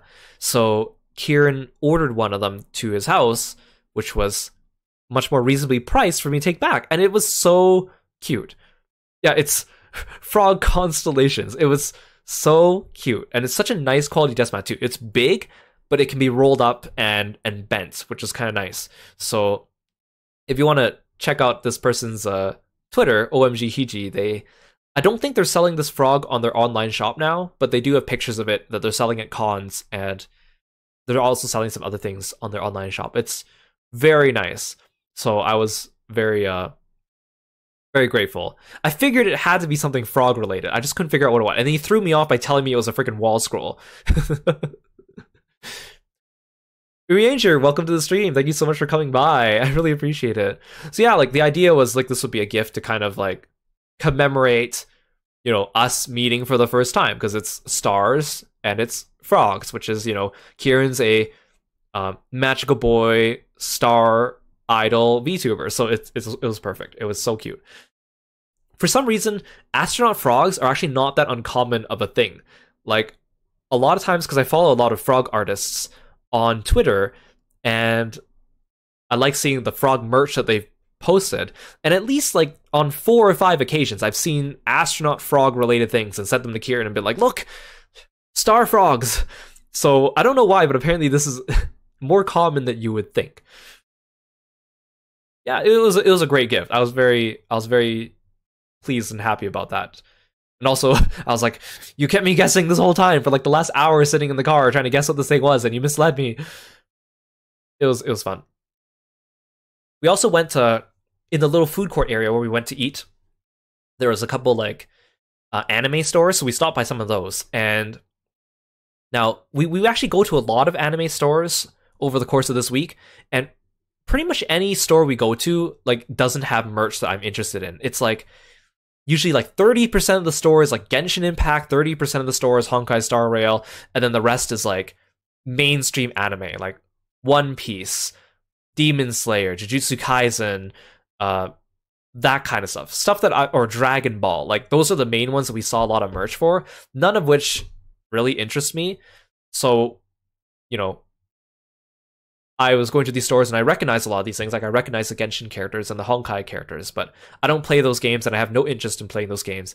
But we found one shelf in one of the stores with Arknight stuff, and I was like surprised. I was like, oh, there's actually Arknight stuff here, because Arknight is pretty big and more in like China, but here in North America and even Japan, there isn't as much Arknight stuff. So I found one little shelf of Arknight stuff, but unfortunately, it's none of the characters I'm interested in. In fact, for some reason, I saw in one of the stores, they had an acrylic standee of like one of like the female NPC characters from like from Lungmen, which is one of the towns in the game. And I was like, she's not even playable. How come she gets a little acrylic stand that's actually being sold here? And none of my favorite characters have any merch. And most of my favorite characters are male. They didn't have any male merch. It's all the girls. And it's not even like, I thought maybe I would just find merch for like the old characters in the game, like the ones that have been around since the beginning, but a lot of them were actually merch of some of the new characters and some of the old characters too. So I was just like, okay, interesting. But I was just kind of surprised to find Arknight's merch at all, so I wanted to take a picture of it. They actually had this really cool bag down here, the little black and yellow bag, which is like because Arknights is very like tech wear type of stuff. So they had a lot of cool like tech wear bags and stuff that you can have too. I also found these. These are pictures. I didn't take a picture of them, so these are pictures from their website. But we found some pretty cool jackets, and these are from a company called M.Rage. And apparently, Kieran and Reisna are actually friends with like the founder of M.Rage, and they sell a lot of their jackets online, but they don't ship to Canada. And you can find them in some anime stores and cons around the country. So these ones are from M.Rage, but there were actually other cool jackets too from other brands. And so I was looking at these and I was like, these are really cool, and I really want one. But it was hard to choose because a lot of them looked really, really nice. But I also have like a lot of them look like straight up jackets that you would find from Arknight's characters. Like some of them had like a ton of belts on them or like big Japanese symbols. And I wanted something that had a little bit more of a subtle look. So I didn't want, and some of them had like big pictures of anime girls on the back. Like you'd have this like really cool jacket and then you would have like a big anime girl on the back, which is not something I would wear, right? Usually like a scantily clad anime girl. So I actually wanted one of these jackets, and so I had a hard time picking, but I found one that had like a that had more of a subtle design, something that looks a little bit anime-ish, but also could pass as something that was not anime, and didn't have like an overuse of belts or pockets, but still had enough that it was functional. And the one I saw was actually from a company called Inficore, and I actually tried to look them up online. The bag says that they have a website, inficore.com, but if you go there, the website says it's under construction, and if you Google it, no pictures of their jackets appear. But I found a jacket that I really liked from Inficore, and I was like, I think I want this one. And it looks kind of similar to this white one here, but not quite. I think it looks a little bit better and a little bit more subtle. But then Kieran told me there's actually a shop in Little Tokyo that has more jackets. So if you don't buy it here, when we go to Little Tokyo, you could look and see if there's something else you like better. So I'm like, okay. So I decide not to buy the jacket just yet. And we decide to go check them out at Little Tokyo. So Reisna needs to go back to work, so she goes back to work, and then me and Kieran go off to Little Tokyo. Yeah, Kieran has like connections everywhere, man. He is amazing. Yeah, like I really like these jackets. They're pretty cool. You can follow this M.Rage company on their Twitter as well, and I think they have an Instagram too. But there were a bunch of other brands there too, which were pretty cool. So we go to Little Tokyo and we meet up with another friend of Kieran's who is also wanting to check out Little Tokyo, and he needs to meet up with this friend to give them some things anyways. So I meet up with Kieran's other friend and we look around. A lot of really cool stuff in Little Tokyo. There's like a little arcade here with a bunch of crane machines and gacha machines. Very colorful, a lot of different things, a lot of cute things to be won. Cute little plushies or little piece of merch, a lot of Sanrio stuff as well. We also go to Kinokuniya, which I love. Kinokuniya is like a Japanese bookstore, and they have a lot of anime and manga, but also like art books and stuff, and I really like buying art books. In the past, whenever I went to Anime Expo, I would always come back with a bunch of art books that I would buy at Kinokuniya or from the con itself. So I go to Kinokuniya, and I actually own a whole bunch of Grand Blue art books already. And they come out with a lot of art books. They used to come out with one art book every year, and now they come up with like 3. There's like a regular art book, there's like the extra works art book, and then there's like the sprite work art book for the year. And I found a bunch of Grand Blue stuff, but I was like, I don't want to buy these because they're so heavy. And I'm running out of space in my luggage now that I've gotten all these gifts already. I don't have room to be putting these in my luggage. So I have to pass. And luckily, the Grand Blue books aren't that hard to get online anymore. You just have to pay for shipping, which is not ideal, but it's not an arm and a leg at least. It's usually just a little bit more. But I kind of haven't been collecting the most recent Grand Blue art books because I'm also running out of space on my shelf. But I find this, and this is a magazine in the magazine section, and it has a Grand Blue cover, 10th anniversary Grand Blue Fantasy. Because again, I mentioned before, this last month was Grand Blue's 10th anniversary, so they had a lot of stuff going on. So I found this magazine, and inside was like supposed to be a poster with 2 little postcards. You can see in the bottom, it's like a picture of Jita and Vern, and a picture of Gran and Jita. And it's a pretty thick magazine. Even though I say the word magazine, it's pretty much as thick as an art book. And I'm like, gosh, like I really want it, but like I don't have room in my luggage, and it's kind of big, and it's, you know, art books are heavy. So like I look at it multiple times. I walk around the store. Kieran and his friend are also looking at different things. Kieran picks up a magazine that has a Bravern poster inside of it, a picture of the 2 main characters of Bravern in their wedding outfits, because he's recently gone to the anime called Bravern, and that week the final episode was actually coming out, and he was really into it and wanted to get the poster. So he got a poster from a magazine with, he had to find out which one it was too, because the front cover of the magazine didn't have Bravern on it. He had to figure out which like magazine brand was selling the poster with the Bravern stuff in it, and eventually he found it. So in the end, I did not buy this Grand Blue book from Kinokuniya, and I kind of wish I did, but at the same time, it's not like the whole magazine was not about Grand Blue. Inside there only be like 3 or 4 pages about Grand Blue. The rest of it was about stuff that I didn't really care about. So that's why I decided in the end not to get it. But it was a very nice cover, so I forgot to take a picture of it, which is why I had to go find a picture of it on Google and post it here. But it was very nice artwork.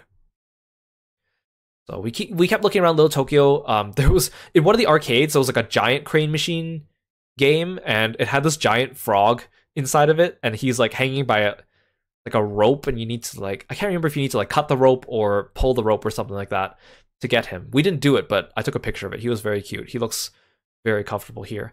And there was also a gashapon store that just had a whole bunch of gacha machines with like little balls capsules where you could open them up and get randomized characters from various they're mostly Namco Bandai brands. I think it was a Namco Bandai shop. But it was just a ton of gacha machines. And the cute thing was, at the end of the store, there was actually these little like cubicles with little scenes and little lights, and you could put your little figures inside it and take pictures of them, which I thought was really cute. So I took a picture of that here. Tiny little gachapon scenes. Unfortunately, a lot of the places here at Little Tokyo were starting to close up because it was getting late in the day, but we were still able to see a lot of them, or some of them just weren't open that day. Some of the stores there are only open certain days of the week, so we didn't get to check out everything, but we got a good look at it. We also got into the Sanrio store. There was a little bit of a lineup to get in. The running joke that me and Kieran have is that every time we try to, like, Sanrio has a lot of stores in Los Angeles, and you can even find Sanrio stuff in like convenience stores or like Miniso or like those little like, you know, Japanese lifestyle shops.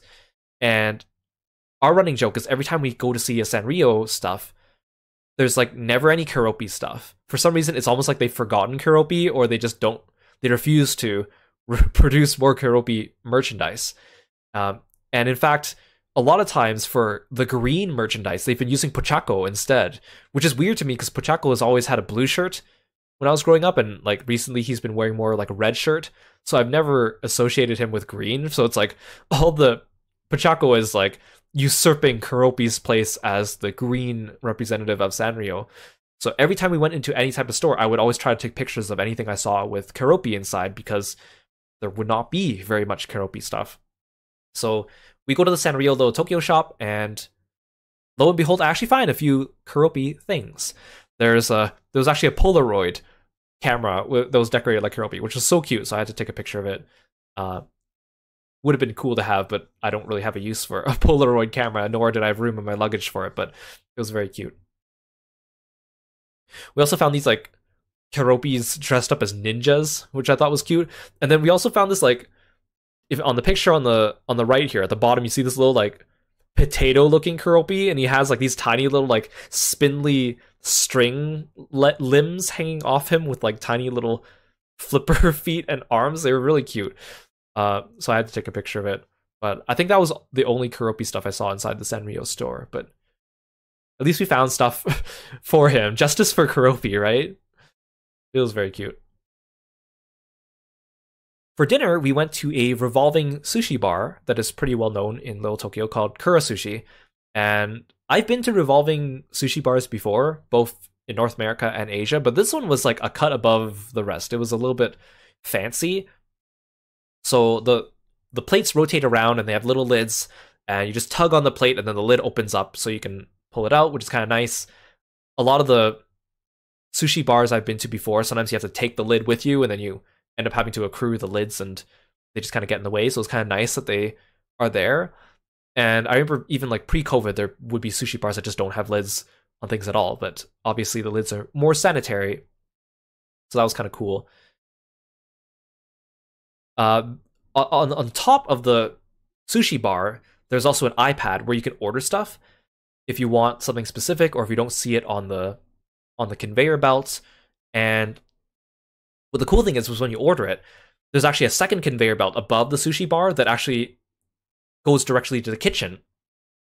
And minutes later, you would hear like a notification from the iPad saying like your order has come, and then it will come shooting down this conveyor belt and stop right in front of your table, which is very nice. So we could order extra stuff, which is kind of cool. If you ordered a drink, there was actually a robot that would come around, and this robot here on the right was basically like a giant Roomba. He would come to your table and he had a little like drink holder on his back. So he would come to your table and he would turn around and then you could just take your drink off the robot and then he would go back to where he came from, which I thought was very cute. Hey Timbit, welcome to the stream. Thank you so much for calling Kirby. I had a really good time at the sushi bar because there was a lot of sushi there that was a bit more uncommon, sushi that I don't usually get the chance to eat. For example, they had snow crab leg sushi, which was delicious. I love crab, but, you know, artificial crab from the California rolls doesn't quite cut it, so having like an actual like snow crab leg on a sushi was really nice. There was also seared salmon with cream cheese and seared scallops and seared unagi. I love seared sushi. It has a nice torchy flavor to it. So, and the cream cheese sauce that they put on it was really nice. So that was cool. I'm trying to think of what other unique sushis that they had, but those were the ones that really stood out to me. That I don't usually get to eat those types of sushis. So that was really nice. And one thing that was cute about the sushi bar was that there's a little slot underneath the conveyor belt where you put your plates afterwards. So when you're done and ready to order or ready to pay, you press on the iPad, like, I'm ready to pay, and then it'll play a little animation. And the animation's really cute. It's like a picture of the mascot of the sushi bar, and he's like hanging out on the beach, and he has like the restaurant's secret wasabi recipe in his hands, and then a shark jumps out of the water and steals his wasabi recipe. So then he's like, oh no, they've stolen the wasabi recipe. Help me get it back by helping me throw plates at the shark. So then you have to put your plates into the little slot, and then as you put them in, it counts them, and he throws the plates at the shark to hit the shark to get back the wasabi recipe. And once you put enough plates in, he would get back his wasabi recipe, and he would thank you. And then on top of the iPad, there was a gacha machine with little toys that would come. One of them would come rolling down, and you would get a randomized toy. So Kura Sushi here currently it has a collaboration with Spy X Family. So we got a little Spy X Family capsule with a little button inside of it, which Kieran's friend kept because neither he or I keep up with Spy X Family. So that was cool. Overall, I think this was probably one of my favorite meals while I was there, just because of the unique sushi. Also, each plate of sushi off the revolving sushi bar was only like $3 USD, which is really cheap. Even if you convert it to Canadian dollars, that is pretty cheap for a revolving sushi bar, in my opinion. From places that I go to when I order sushi, usually a lot more expensive than that. So I was quite surprised by that. And then we went across the street and got some taiyaki for dessert, which was also very, very tasty. I like taiyaki, and I don't usually get a chance to eat taiyaki because the place I used to go to actually shut down where I am, so I don't have very many places I can go to get it. So it was really nice. So we parted ways with Kieran's friend, and then we wrapped up for the day. So day 3, we decided to go to a museum, and the museum is called The Broad, and it's nice because the museum's free. As Kieran would say, we're ballin' on a budget. So we went to The Broad, and even though it's free, there's one exhibit in. You still need to register ahead of time to get tickets. So you have to register ahead of time, and there's also a special exhibit at The Broad that you need special tickets for, and the ticket comes with a time slot. So you have to go at your assigned time slot. But the traffic was a little bit intense, so it took us a little bit longer to get there than we thought, but the people at the entrance were nice enough to let us in. So one of the coolest attractions here is called the Infinity Mirrored Room. And this is the main attraction there that you need the special tickets to get in.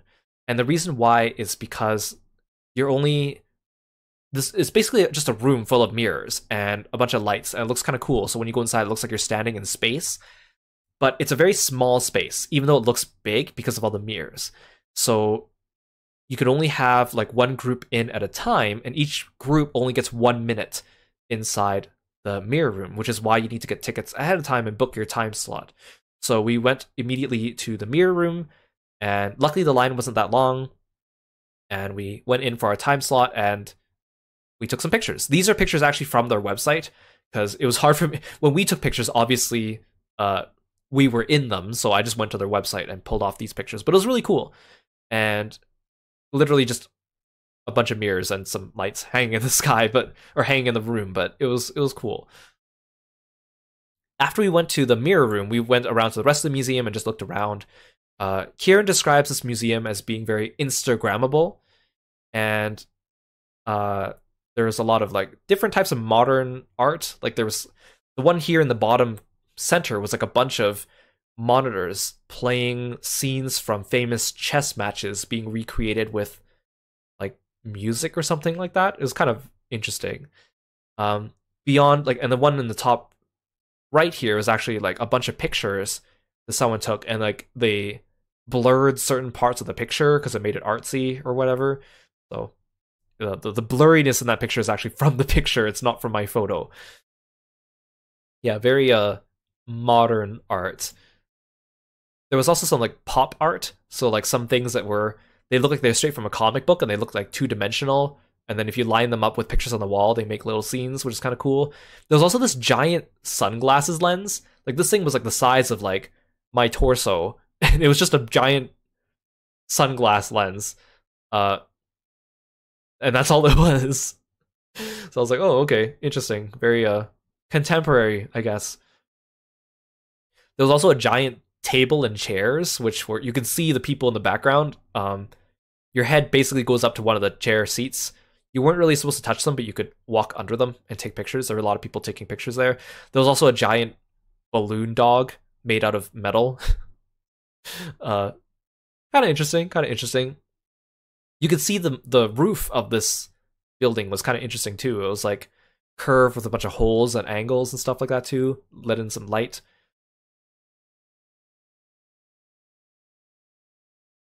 This one on the left caught us by surprise. This is by Takashi Murakami, and he's probably most well known for that smiling sunflower with the rainbow you've probably seen before. So this is another work by him, and it's called Clone XX Takashi Murakami Astronaut or something like that. I had to look up the name again on their official website. It it looks weird. He's got like Yu-Gi-Oh hair, and I know this is painted by a person, but it kind of looks a little AI generated, don't you think? It looks like a weird amalgamation of things that you would feed it.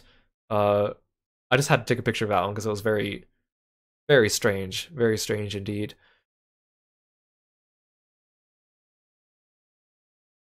So I bought a couple of little souvenirs, like a little postcard from the museum, and then we went to go meet Reisna for some Korean fried chicken. So that was really tasty. We got some shake fries, we got some Korean donut hole things filled with cheese, got some yam fries, got some fried chicken with some different sauces. It was very tasty. Oh yeah, and I forgot to finish up my jacket story as well. So remember the previous day we saw those jackets and we said we went to Little Tokyo and looked for more jackets, and we found the jackets at Little Tokyo and they definitely had a bigger selection, but the one jacket I wanted did not have my size. They only had like extra small and extra extra large. So we decided to go back to the previous store and just buy the jacket I was eyeing earlier, which again I forgot to take a picture of, but it looked kind of similar to the white one from M.Rage, but it was the one I picked up was not from M.Rage. It was from Inficore. But I did take a picture of the bag though, because the bag was pretty cool. They had a crossover with Guilty Gear, so there was Baiken on the back of some of their jackets, which again was not the jacket I picked up.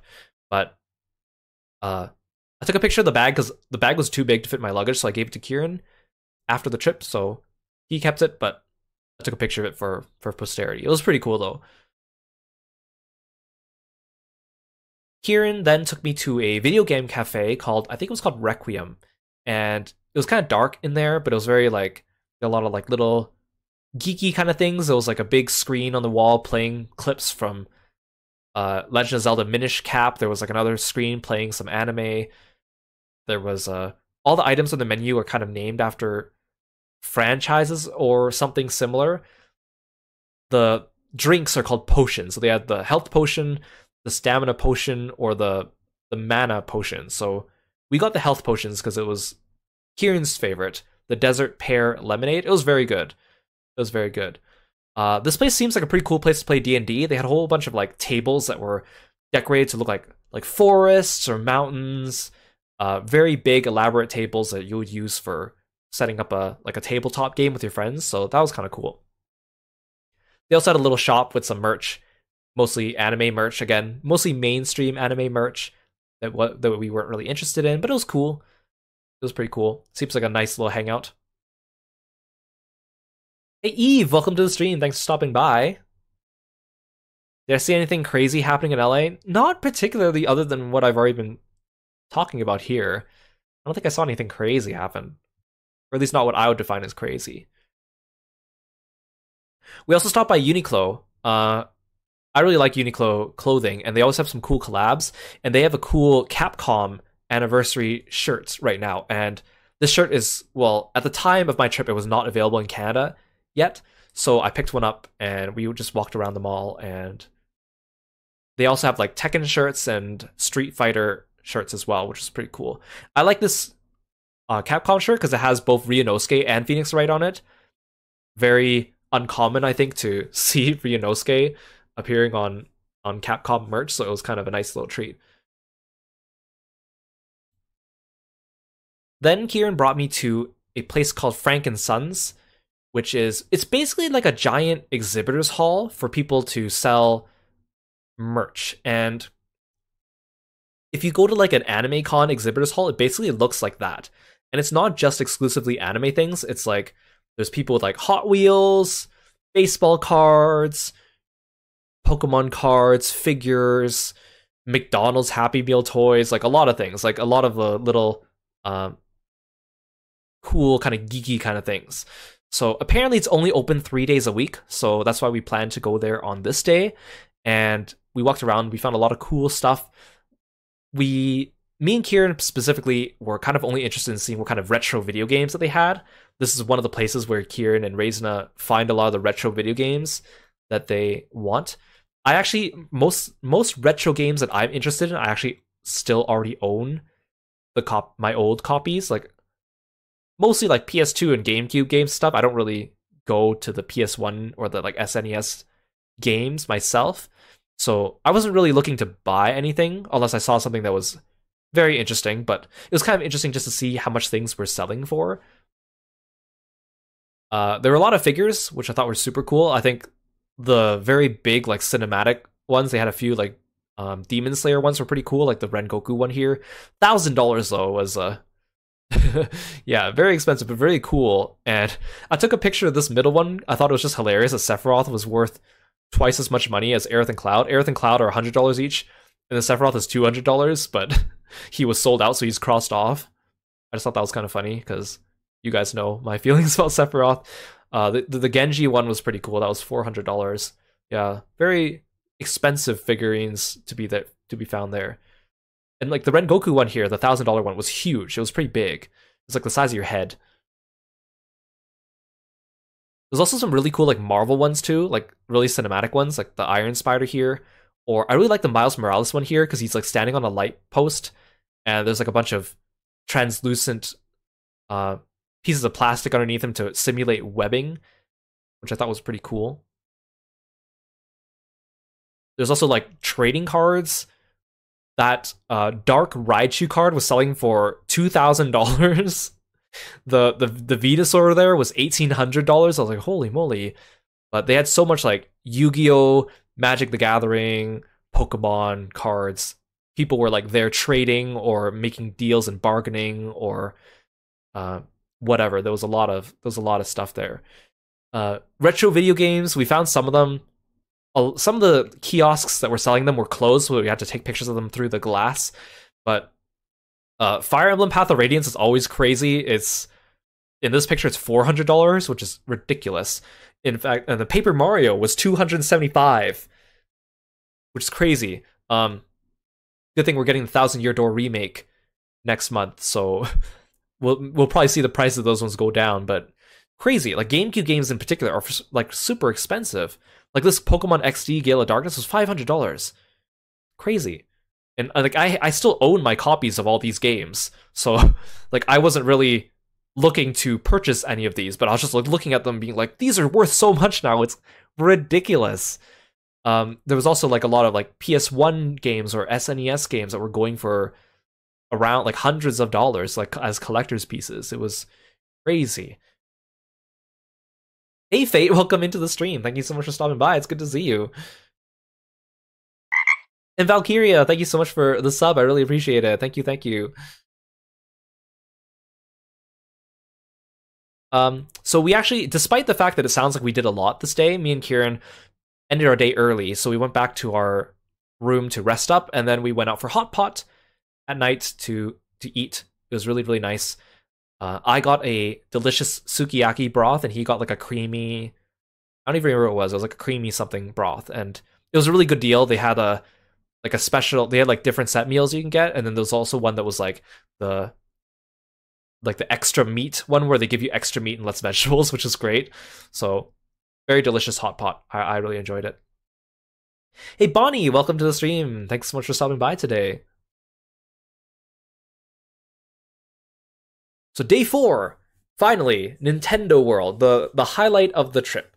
So again, Super Nintendo World in Hollywood actually just opened up in February 2023. So it was pretty new. And it's inside Universal Studios. It's at the far end of the Universal Studios. And Kieran got us free tickets because he has a friend that works at Universal Studios, and employees there get like free tickets for families and friends every once in a while. So we are very fortunate that he was able to procure those, so thank you very much, Kieran's friend, for getting us those tickets. We wanted to go bright and early because we wanted to eat at the Toadstool Cafe. And the Toadstool Cafe, you need to reserve your time slot there at the park. And so, because it gets very crowded. So we wanted to get there at opening and make sure that we reserved our slot at the Toadstool Cafe. When we got there, traffic took a little bit longer than usual, and there were so many people there already. And we had to walk from the parkade to the Universal Studios, which means you have to walk through like the Universal Avenue, which is where all the shops are. So there were already a lot of people everywhere. So we're like, uh-oh, are we going to get a spot at the Toadstool Cafe? So when we get into the park, we find out that so apparently the rule for the Toadstool Cafe is you're supposed to go into the park, and there's a QR code at the cafe that you take a picture of, and then you sign up for your slot at the park. But apparently the link to the sign-up page has already been leaked online on Reddit. So people have already been able to book their time slots for the cafe after midnight, which we didn't know. So when we got to the park, the cafe was already completely booked, which kind of sucked. So we're like, okay, well, there's no rush now. Let's just enjoy our time here. We'll just skip out on the Toadstool Cafe. What can you do, right? So when we get to the park, bright and early, a lot of people coming in. It's we're hungry because we haven't eaten yet because we just woke up and we just came directly to the park. And so Super Nintendo World is at the far end of the park. So we're like, we just got in and we're like, we're hungry. We need to go get something to eat. So there's a little like food kiosk near the entrance that is Nintendo themed. It's not the Toadstool Cafe, but we're like, let's get something from here. So they had a lot of cool stuff. They had like Fire Flower Pretzel. They had like calzones shaped like mushrooms. They had Superstar popcorn. And then they had a bunch of what they call power-up drinks, which are really cute. So I'll explain that in a second. So we got our calzones, and I got a power-up drink. I chose the star one because it was pineapple flavored. I like pineapple stuff. So the calzone was really cute. It was mushroom shaped. It was basically red food coloring, and the spots on the mushroom are actually slices of ham, which I thought was very clever. And it tasted great. It was fine. It tasted like a normal calzone, but we were hungry, so it tasted extra good. And because the park had just opened, a lot of people weren't eating yet, so we were able to get a table and just kind of relax and eat our meal now that we weren't in a hurry anymore. So the Superstar drink would basically, mine was a star one, so it came with a little, the drink itself was like a lemonade, and it came with a little box that came with a star. And then you take the star out and you put it in the drink, and then it dissolves, and then it powers up your drink and makes it pineapple flavored. So you can get the star one, but there's also like a mushroom one and a fire flower one. So I thought that was pretty cute. I enjoyed it.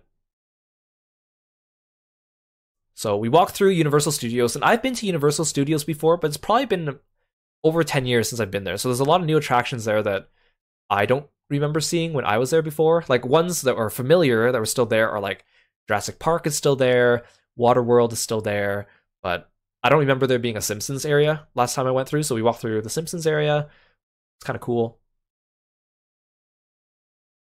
So when you get to the park, there's actually an upper area of the park and a lower area. So to get from the upper to the lower area, you need to go through like 3 escalators. It's a pretty long escalator ride. And so when we're going down the escalator, you can see the Super Nintendo World at the end, and it kind of sticks out because it's so colorful and bright and you know, cartoony looking in the back here. So we kind of saw it from a distance, so I took a picture of this, but that was Super Nintendo World at the end there. So Super Nintendo World, to get to it, you have to go through this big pipe.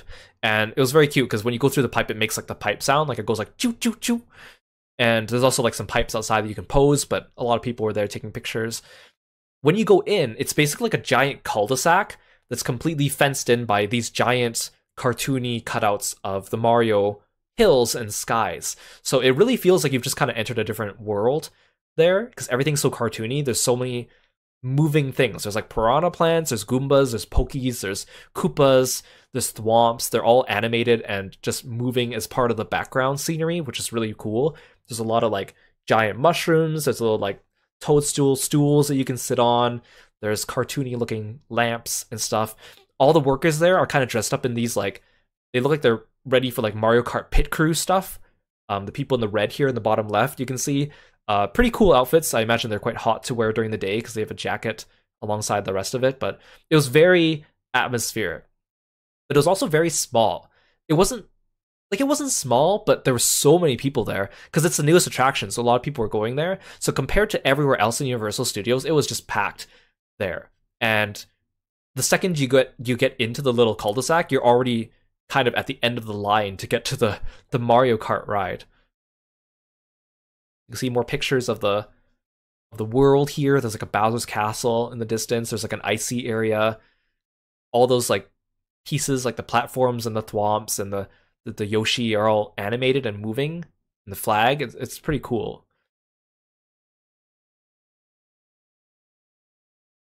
So there's also something you can get at the Super Nintendo World called a power-up wristband. And you don't have to get it from the Super Nintendo World. You can buy it at any of the shops at the Universal Studios. So a lot of people were buying them at the Super Nintendo World, so there's a big line. But if you were smart, you probably buy it outside of the Super Nintendo World.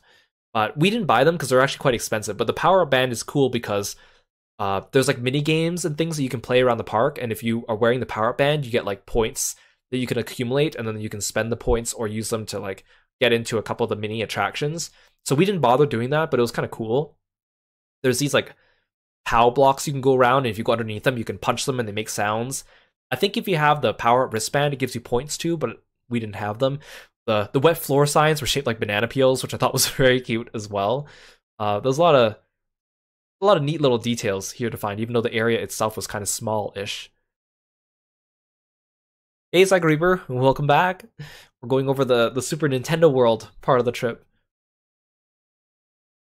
So, there's actually only really one ride in the Super Nintendo World part of the Universal Studios. There's other attractions like mini games and stuff, but there's actually only one ride, which is the Mario Kart Bowser's Challenge ride. And the line was really long when we first got there. It went all the way... The Mario Kart Challenge entrance was at the end of the cul-de-sac, and the second you enter the cul-de-sac, you were already kind of in the line, because the line had stretched so far. Oh, thank you for the sleeveless and the stretch redeem. So, we wanted to do it, obviously, because that was the main attraction in the Super Nintendo World area. Luckily, the line was actually moving pretty fast. Like, the line was constantly moving, and the reason why was because the ride is... Like, you know when you have a roller coaster, right? They, like, let X number of people on the roller coaster, and then you have to wait for them to finish, and then get off, and then they let the next group go in. On this ride, they can it's designed in a way that they kind of can continuously load people onto the ride at a pretty decent pace. So the line was constantly moving, which is nice.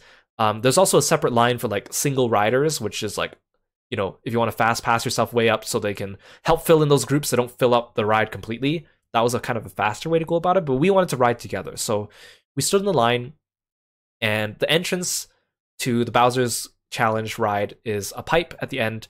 And once you go inside, the line kind of weaves in and out of all the buildings. So when you first go in, it starts off with like a Yoshi's Island kind of theme. So you go inside, and there's like this whole area that you walk through, and then you get to like this cave area, and you wind in and out of the cave area, and then eventually you go upstairs, and then there's like an open area with like a bunch of clouds.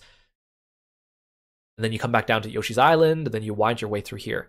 So this line was actually pretty long, but it didn't feel as long because we were constantly moving. So like we're pretty much always taking steps forward. So it felt like we were constantly getting closer, but because the paths wind around so much, there's actually a lot of space for people to line up.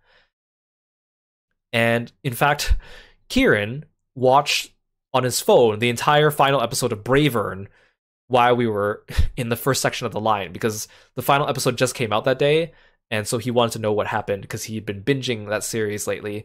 And so I watched it with him, and I didn't understand what the heck was going on, but it was entertaining.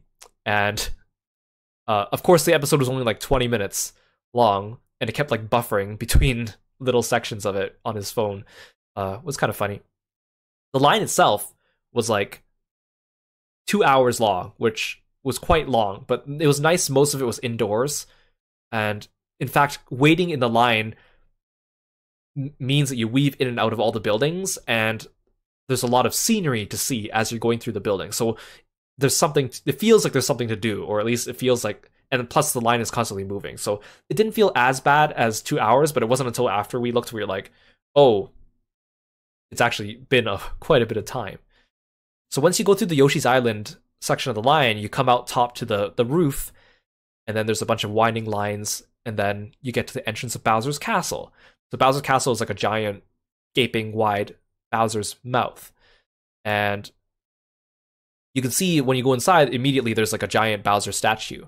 And it's funny because the line would actually have a little bit of a hold up, because every time someone would reach the entrance of Bowser's Castle, they wanted to stop and take a photo with the statue, which was understandable, but it also meant that there was like the security guard kept having to tell people like, keep moving, the line's moving, don't stop for pictures, because we gotta keep people moving. So I was able to snap like a quick picture of the Bowser statue as I passed it, but it was kind of cool. And actually the Bowser's Castle section, by the time you got to this section, you were about like 60% of the way through the line, I would say. And there's a lot of cool stuff to see here. Like there's little Mario Kart trophies, there's some decorations on the wall, like there's these like Bowser's challenges sent to Mario, because like the premise of the Mario Kart challenges, Bowser challenged Mario to a Mario Kart match, and whoever wins gets like I guess Princess Peach or something like that. So he sends out these like invitations like, "Hey Mario, I challenge you to a race. Come to my castle and don't chicken out." And as you're walking through the castle, there's a lot of decorations. There's a lot of like blueprints for like Bowser enemies. Like there's a bullet bill blueprint in the back of this laboratory here. There's a lot of fun little books with the names of Mario enemies and little like puns and stuff on them as well. It felt like they put a lot of time and effort into decorating this area, which is kind of cool. There's also like a Bowser's throne, and on the throne there was a little portrait of Princess Peach on it as well. This area was kind of neat. There was like a little diorama of the Super Mario world inside a cage, along with the little like knickknacks and all that stuff too. There was a Mecha Koopa blueprint. There's like a one of those conspiracy boards with all the pins and the ropes. There were animated Boo portraits on the walls where the Boo would come out of the wall and then fly back in and stuff like that too. There was blueprints of the Mario Karts themselves and little statues of Bowser. This was like the kind of the rules of the Mario Kart thing. It was Team Bowser versus Team Mario. So Team Bowser was basically just Bowser and all his Koopalings. Not Bowser Jr., just the Koopalings. And then Team Mario was like Mario, Luigi, Yoshi, Peach, Toad. And it said like rules of the game: play smart, crush Team Mario, win the Golden Cup or else. So a little bit more of like Bowser's study here with a bunch of decorations. There was like a Bob-omb and Bullet Bill factory here. There were like screens on the machines where you could see the Bob-ombs being assembled and stuff. There were decorations showing Mario, Peach, Luigi, Yoshi, and Toad's like racing outfits on display, which is kind of cool. So finally, when you get to the end of the waiting area, you get to like a waiting room where they funnel you in and then they teach you the instructions for the game. So this game is actually in AR, augmented reality. So when you go in, you put on this visor that's decorated to look like a Mario hat. And the visor has like a glass shield in front of it that gives you the augmented reality effects. So the whole idea is when you're sitting on the ride, you're on like a Mario Kart, which is on a fixed track. But as you're driving, you can look around with your AR visor and see computer controlled characters driving around on the racetrack. And basically you look by glancing around the field with your visor. And then there's a steering wheel that you have in front of you, and you have press buttons on your steering wheel to shoot shells. And you had a limited number of shells, but you could pick them up as the race progressed. And your idea was you're supposed to hit the Koopalings with the shells, and every time you hit them, you got a coin. So that was kind of neat. So we finally got to the front of the line. There's employees handing out the visors, so you put on your visor with the Mario hat and proceed to the loading area. Oh, I think I put this picture twice. Oh no, I went backwards. There we go. So you get to the ride, and the Mario Karts are coming in, and each cart fits 4 people. Kieran and I were lucky enough to get a front seat, and you can see here the people in the picture are wearing the visors, and there's like glass face shields in front of them. So you sit down, you put your steering wheel on, and basically as you're driving, there's prompts to turn your steering wheel left or right. There's a coin and a shell count at the bottom of your screen, and you look around and you shoot the Koopalings with your shells. So while we were on the ride, it actually broke down. So we were stuck in this spot for a little while, which was kind of nice because it meant that we could take pictures of ourselves on the ride while we were on it.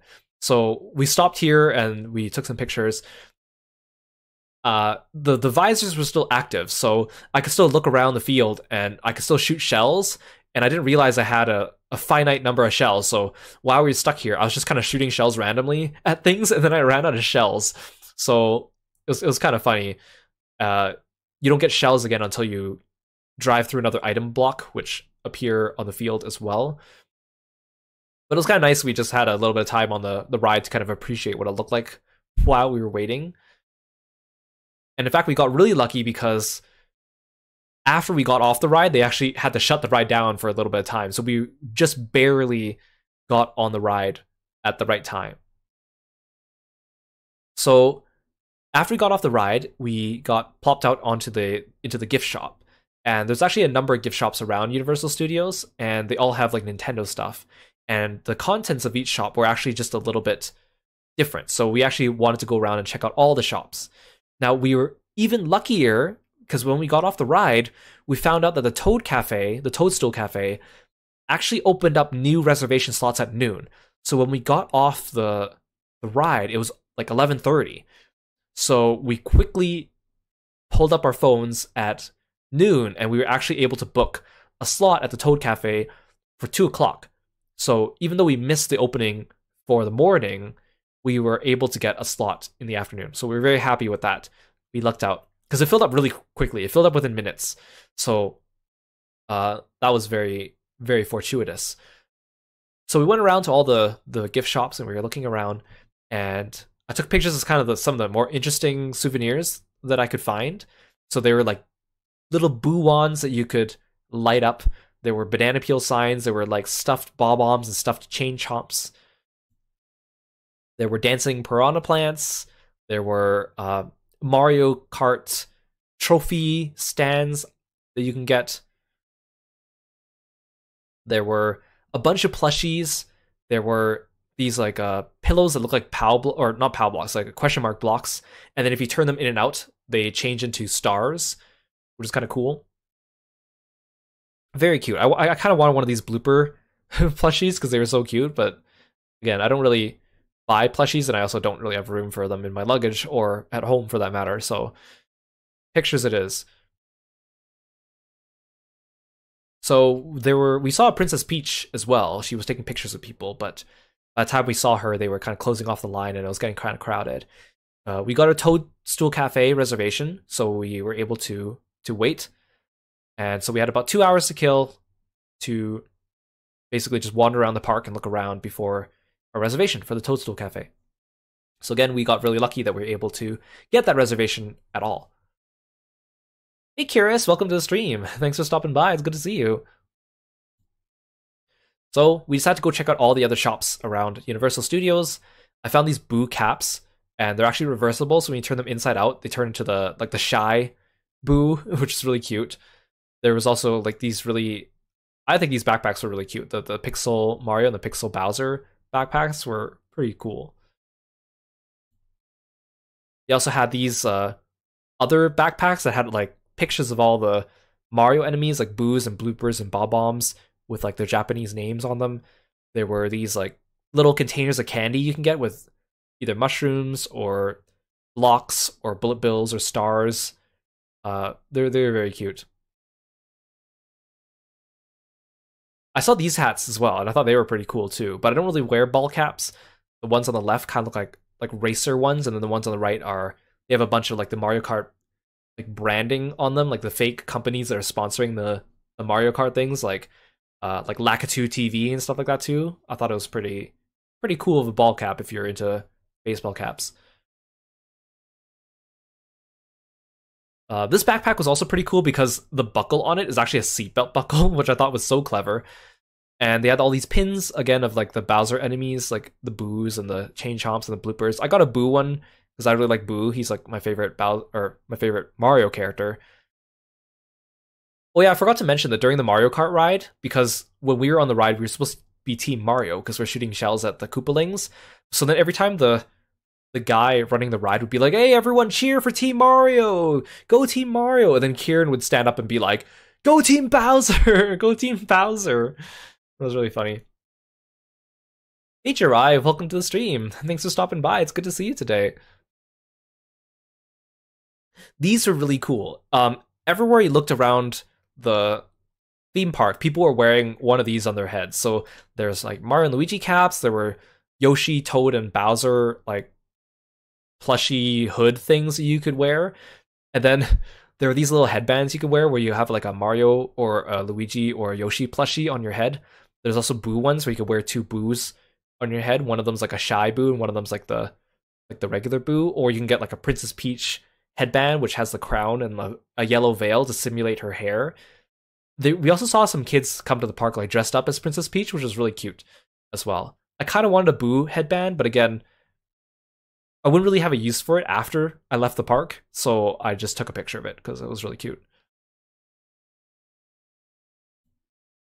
We also saw some Transformers at the Transformers area. So these are actors wearing like basically they're kind of standing on these like stilts and wearing these suits. Very impressive that they can move around in these at all. And then they have like voice modulated dialogue. So we saw Optimus Prime was greeting a bunch of children, and he was like telling them to help him defend the planet and stuff, and being all serious about it, which was really cool. And then later we saw Bumblebee come out, and for Bumblebee they just played like music for him every time he Bumblebee doesn't really talk. According to the sign, there's also a Megatron that would come out later, but we didn't catch him. I just think it'd be hilarious to see like what Megatron would say to the children. Even, like Optimus Prime himself was already kind of like felt very stilted talking to the kids, telling them to help him defend the planet and stuff. So they're really cool costumes, though. These were some Transformers merch we found. The Bumblebee water bottles, and I think these Optimus Prime plushies are so cute. He looks so small and innocent. I like his little like round hands and feet. He's very cute. We also went to the Sanrio shop in Universal, and they had some really cool merch. Of course, they had a bunch of Kirby things, so I had to, or Kiropi things, so I was happy to do that. I had to take pictures of that. They didn't really have that much Kiropi stuff beyond that, but these were pretty cute. Some Pumpurian, some more Kiropi. Very big, very cute. I like how the Pumpurian had like a little like, you know how whenever they draw Pumpurian's back, they have that little star for his little butt. It's all very, very cute. We found one of those like penny pressing machines, so you can get like little pennies pressed with Sanrio characters. So I got a Keroppi one, and you could also build your own Hello Kitty headband too. So you could buy a Hello Kitty headband and then mix and match like the bows and the buttons and the things on it, and change the colors if you please, which I thought was kind of neat.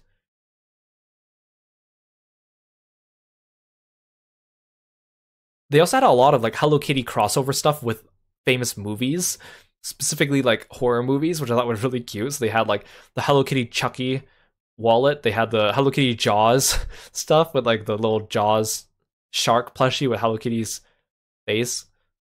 They're just so cute. These ones are also awesome. So you have like Hello Kitty in Jurassic Park, E.T., Back to the Future. These are great crossovers. These are great little ideas for merch. I love the Jurassic Park one because of all her friends in the car, and they all look like very flabbergasted at being here in Jurassic Park. I really like the Fast and Furious one because Keroppi looks so serious crossing his arms.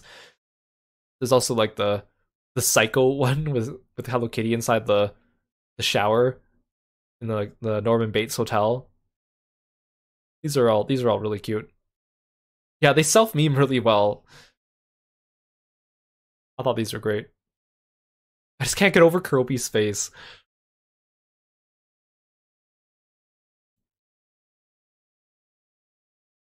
There's a lot of Minion stuff as well, of course, and you could buy like little Oscars that say like best friend, best father, best mother, best teacher, best grandma, that kind of stuff. So that was kind of cute. And then outside the Sanrio store, we saw there was a bush that was shaped like Keroppi, which was cute. More Mario stuff. You could buy like a star-shaped popcorn bucket that you could strap around yourself if you get like one free fill of popcorn, or you can get like a Mario Kart shaped water bottle that like you strap around yourself. It was pretty big.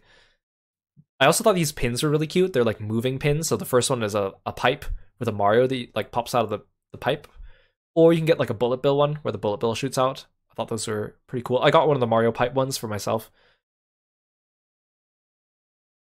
Oh yeah, so while we were looking at all these stores, Kieran kept disappearing, and I just assumed that he was going and looking at merch on the other side of the store, and then he'd come back, and then he would leave and then come back, and then eventually he came back and then gave me these. So he was visiting the visitors information booths, because you can get like buttons that say like first time visiting or like I'm celebrating so and so's birthday. So he was going to a bunch of them to see which designs of buttons he can get. He was hoping to find a Nintendo one, but he couldn't. So he came back with these, the first visit and the I'm celebrating Kiro's B-Day ones. Very, very cute.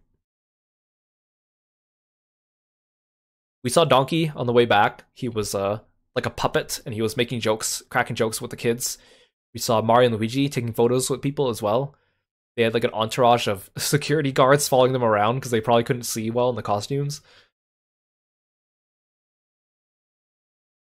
And then it was finally time for us to go to our reservation at the Toadstool Cafe.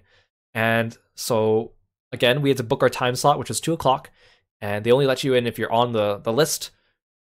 And so when you go in, the waiting area has like a picture or like a screen with like a Toad chef. And he's like making food for you. And then you get to the counter and you can order. So the way it works is you order almost like a fast food place.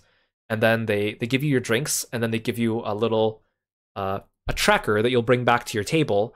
And then they'll come and deliver the food to you. So the food is it's a little overpriced, and it was good food. It wasn't like super fantastic, but they did a great job decorating the food. How long is the wait there? There's no wait for the Toad Cafe because you have to book your time slot ahead of time. So we were very lucky we were able to book it. It fills up in minutes. So you have to like be very quick on your toes and go to the website from the QR code and then register, which is why they opened up new time slots at noon, so we booked a 2 o'clock slot to get here. We weren't able to get a morning slot because apparently the link opens up at midnight, but we thought that you have to be at the park. Technically, you have to be at the park to get the code because the QR code is posted there, but people on Reddit already leaked the QR code ahead of time, and the QR code doesn't change, so we didn't know that, so that's why it filled up in the morning. So we were very lucky that we were able to get a spot in the afternoon here. So this is what the Toadstool Cafe looks like on the inside. It's very decorative. There's actually no windows. All those are actually like screens with pictures of scenes going on inside the Mario world instead. It's pretty well lit. There's like a giant pipe at the top. There's pictures of all the power-ups as well. The trash bins were pretty cute too. So finally our food came, and so we each got burgers. So I got a Mario burger and Kieran got a Luigi burger. We also got some garlic knots, and I also got the tomato soup. And the tomato soup is special because it comes with a mushroom-shaped bowl that you get to keep. So because they knew that we get to keep the bowl, they gave me a little box to put it in, this little question mark box in a bag to put my bowl into. And I also got a tiramisu, because I like tiramisu, and it was decorated like a question mark block with a fire flower as well. So these are the burgers. The Luigi burger was like a chicken pesto burger, and then the Mario one was like a mushroom and bacon burger. And they had little like mustache imprints on top, and then you get a little skewer thing with a hat stuck to it. Most of the meals came with some kind of thing you could take home. So one of the other main courses was like a pasta, and it came with like a little Mario figure that looks like he's like jumping into the pasta. And then, or there was like a Princess Peach cupcake that came with a little crown that you got to keep. Or there was like a piranha plant salad that looks really cute, but we didn't get it. This is what the mushroom soup looked like, or the tomato soup looked like when you take off the top of the tomato soup.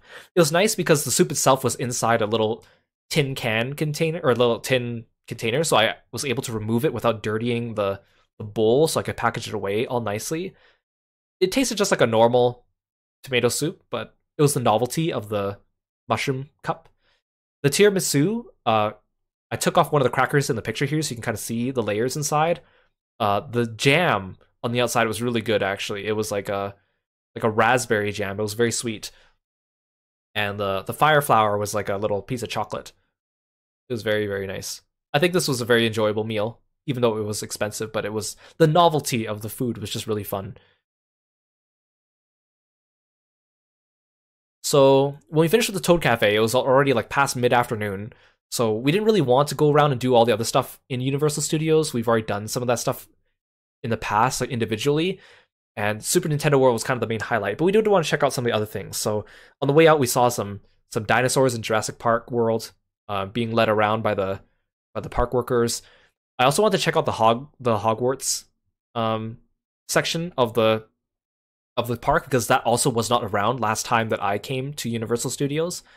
I'm not a Harry Potter fan, and neither is Kieran, but it was just kind of a neat thing to look and see what they've done in there.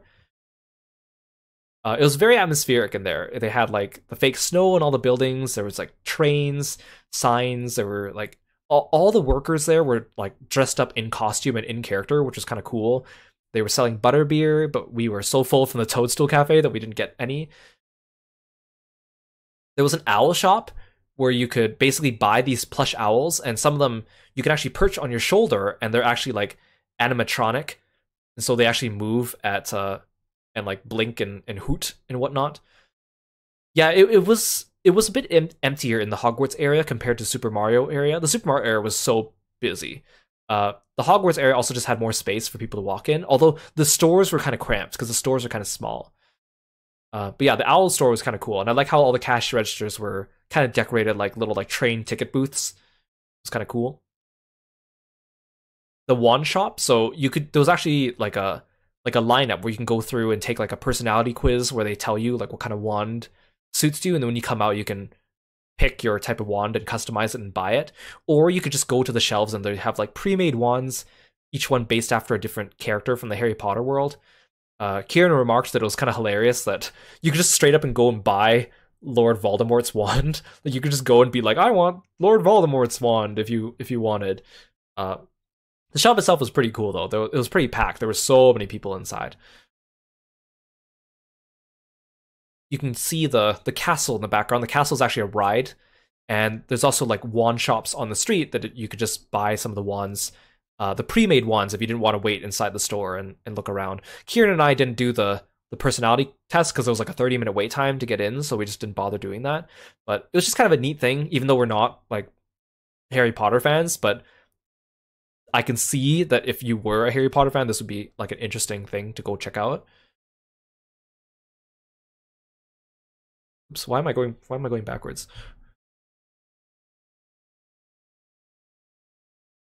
Um, we saw they were selling chocolate frogs too. Three for $35 though. Although they do come with like a trading card or something like that. They're pretty pricey, so I didn't buy any, but they had a lot of interesting like Harry Potter inspired sweets that you can get. So we left Universal Studio, and then on our way back, we checked out some of the shops on Universal Avenue, which are the shops outside of Universal Studios that are you don't need a ticket to get into them. There was a candy shop that was pretty big, and they had this like Wizard of Oz displayed, and they were all made of like jelly beans, which was kind of disturbing. They looked actually really creepy, especially if you got up close and looked at all the jelly beans. There was like a giant jelly belly dude on a bench that you could sit beside.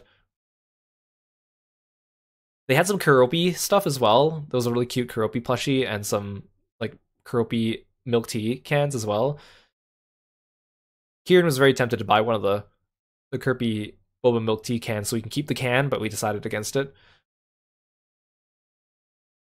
Oh yeah, and they had like you can see in the background there's some Hello Kitty cup noodles as well.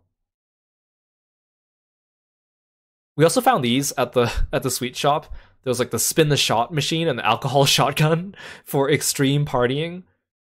Just kind of thought those were interesting. There's also a comic shop on the way back with a lot of like comic book stuff, and there were actually a lot of cool statues and sculptures in there, but I couldn't take pictures of them because they were behind like very reflective glass cases, so the pictures didn't turn out very good. But this one turned out okay. I like the picture of Spider-Man being held up by the Doc Ock arms was really cool.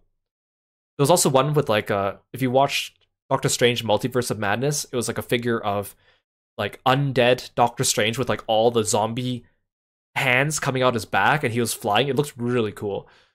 But the picture was just not good because it was such a reflective glass case. Oh yeah, so I forgot to talk about this. So while I was at the Broad, standing in line with Kieran, I was telling him about how Lork Demper actually sent me an amazing picture just before my trip. A happy birthday picture. And actually I need to I was gonna add it to the slideshow. Maybe I'll add it here.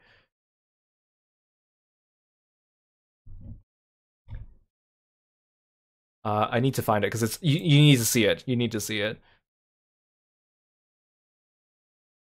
Where is it?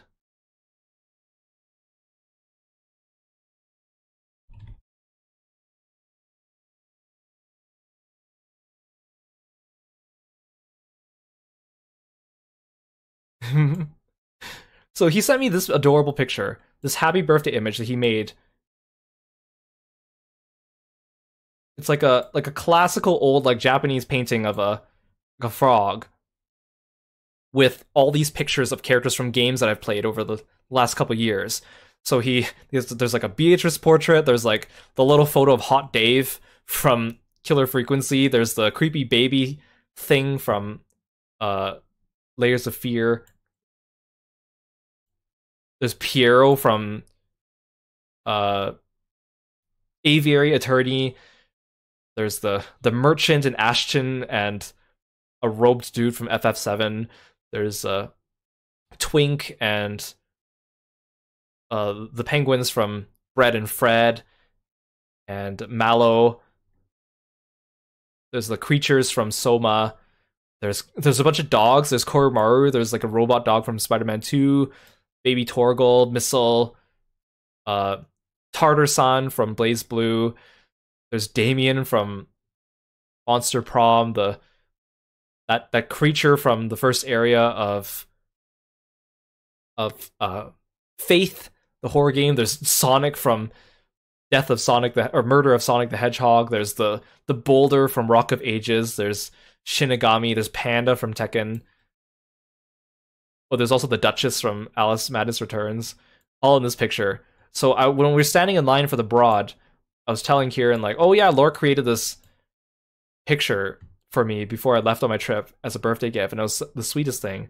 And then Kieran was like, wait a second, I think Lork lives in Los Angeles, because he mentioned Los Angeles traffic one day in his tweet. So I was like, I didn't know that. So then Kieran contacted Lork and asked if he wanted to have dinner with us. So after we came back from Super Nintendo World, we went to get dinner with Lork, which is amazing and was really nice. He's such a sweet guy. He's so nice to me, and I really appreciate it. We also met up with Reisna too, and we went to a restaurant that Lork recommended to us. It was a Lebanese restaurant, and I had some grilled tiger shrimp, and it was really delicious, and it was a very good pick. So thank you, Lork. You were awesome. And of course, Kieran told them that it was my birthday while I was at the restaurant. So the lady later came by with a little baklava to give to me, which was nice. I do like baklava. And then we also went to get some bubble tea afterwards, which was very good. I tried their special. This was from Gongcha, and I got their special like strawberry seasonal drink, which was really, really tasty. It came with like almond jelly, which was very nice. So we had a good time with Reisna and Lork, and I also told them about how silly the Madam Web movie is, even though I haven't seen it, because I've seen so many people talking about it and summarizing it. It was hilarious. And Lork was also very nice and picked up the tab for the dinner. So thank you, Lork. That was very, very nice of you. So when we got home, it was time for some Grand Blue Gala stuff. So they actually had the Star Gacha, which if you don't know what that is in Grand Blue, Star Gacha is when you can do a paid roll, but you get a guaranteed SSR of a select pool. So they had their annual Star Gacha for their anniversary that has the grand characters, which are the strongest characters in the game. And I have most of the grand characters. So I was kind of hesitant to do the Star Gacha because I only had like a 2 in 10 chance of getting a new character from each of them, and my luck's usually not good. But I decided to go with it, and lo and behold, I got new characters for both of them. And they're actually both characters I wanted. In fact, I really wanted Uriel because he's very good for Earth, and you guys know I'm an Earth main. And I was actually planning to spark Uriel at the end of the month anyways during anniversary. And I got him. So that was very nice. But the thing is that Uriel comes with a weapon, the Pillar Driver, and ideally you want 2 of those in your grid if you're a powerful Earth Lord. So even though I got Uriel here, I still needed to spark a second Uriel to get the Pillar Driver, but at least now I was able to get them both in the same month. So that was kind of a nice little way to start off the birthday celebrations. So day 5 of the trip, we actually did not have anything planned. So Kieran asked me what I want to do, and I said I want to go back to Little Tokyo because a lot of the stores were actually closed last time we went. So we went to Little Tokyo, and we had okonomiyaki for lunch. I love okonomiyaki, but I don't really get a chance to eat it very much. And the place is kind of busy, but we were able to get seats at the bar, so we watched them actually making the okonomiyakis, which was actually really cool, seeing them make so many of them at once. And it was very delicious. While we were there, we also did our Grand Blue draws. So this day was the 100 free draws guaranteed for everyone. And usually that happens on my birthday every year, because it just happens to coincide with it. But my birthday in Japan is actually the day before. So this was the day before my birthday. And so we both did our free draws at the restaurant. And I got Michael, which is also one of the very few grand characters I was missing. So I got a lot of really good rolls during those last couple of days. After we ate the okonomiyaki, we got some Japanese street food. We got some yakitori and takoyaki. And I didn't take pictures of those because we had to quickly buy them at the little booth and then eat them hastily on a little table in the wind, so I didn't have a chance to take good pictures of them, but they were very tasty. Also, we got like a little red bean cake. It was very good. We went back into the Sanrio store and checked out some other stores around Little Tokyo, and I found more Keroppi stuff. There was a little Keroppi bowl with chopsticks. There was a Hello Kitty masquerading as Keroppi, which Kieran kept saying was she skinned him, which is an awful way of putting it. I also found a Silver Ash figurine, which is an Arknights character. I was very surprised to find one of those. Again, considering most of the anime stores were selling very mainstream things, and I'm not really into a lot of mainstream series, so I was surprised to see something that was from a series I liked and also like of one of the characters I like. Because even though I like more obscure series, the characters I like are usually less popular characters too. Looking around more in Little Tokyo, we found a copy of Tales of Destiny PS2 Japanese, which was $150. That's always a game I've kind of wanted to play. I know there's like fan translations and patches. We also found a model of Cloud wearing a dress, and a bunch of little Animal Crossing figures as well. We also saw in one of the stores they had a giant Law statue from One Piece, and the sign says, "You can take pictures, but do not touch. The statue is worth $20,000. There was also a Devilman statue we saw that was worth $6,700 in one of the other stores, so it was quite expensive.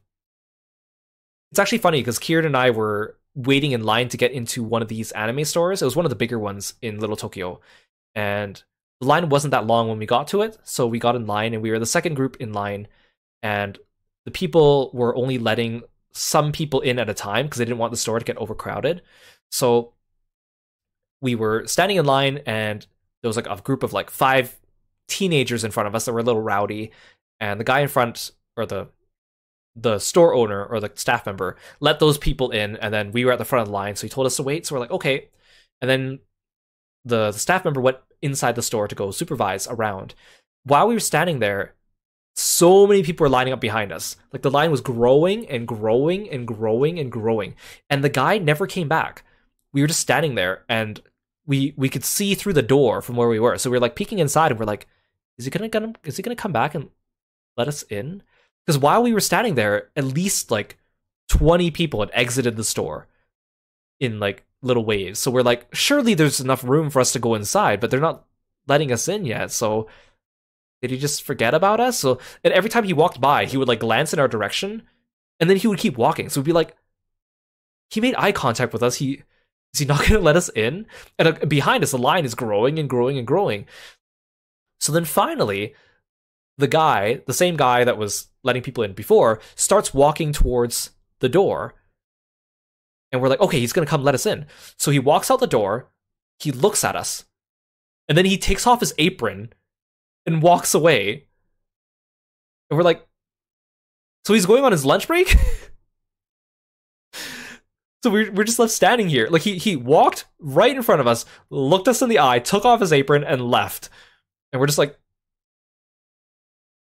yeah, like what a troll. So we're just standing there like, so what do we do now? So it was another like 5 minutes later until another store worker finally came in and let us in, along with like another 10 or 15 people. We're like, gosh, that took forever to go in. I just thought that was really funny though, but it was a very long wait. Oh, I also bought some like little trinkets to give to some friends from an anime store. I bought like really tiny ones, like little like mini plushies or mini keychains, and then they gave me this giant bag that is way too large for what I bought, but it was too big for me to fit in my luggage, so I gave it to Kieran, but I took a picture of it. It's kind of neat because it says YoStar official store, even though it wasn't from a YoStar official store. But YoStar is the company behind Arknights and also Mahjong Soul and Azure Lane, so I was like, oh, neat bag. So afterwards, we left Little Tokyo and we met up with Lork again, which was great.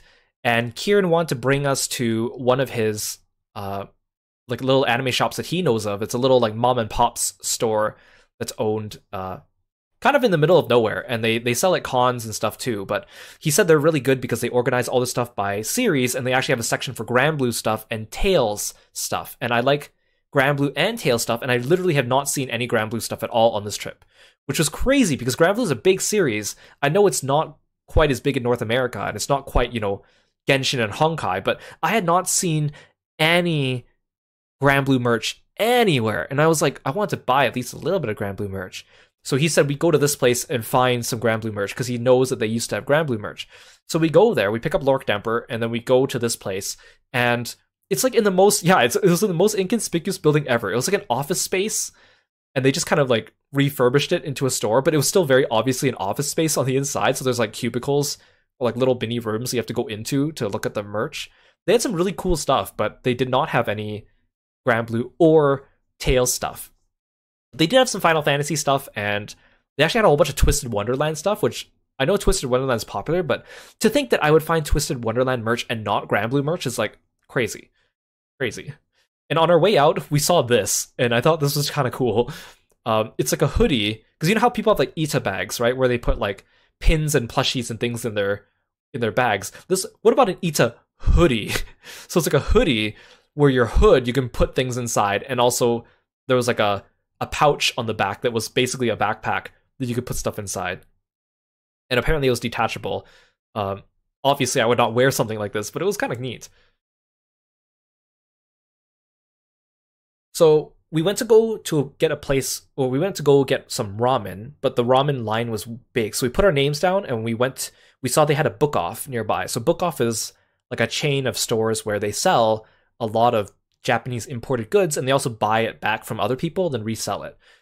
We saw a couple of them in Little Tokyo, but they, again, did not have any merch that I was interested in. So we go to this Book Off while we're waiting for our turn to get to the ramen store. And lo and behold, and none of the stuff sorted, by the way. All the stuff is just hanging on these shelves, not sorted at all. So lo and behold, I find some Tails stuff. Finally, I find a Luke and I find a Leon, and later I found a Mila made acrylic standee, and I was very surprised. I was like, whoa, I finally found some non-mainstream anime stuff that I'm interested in.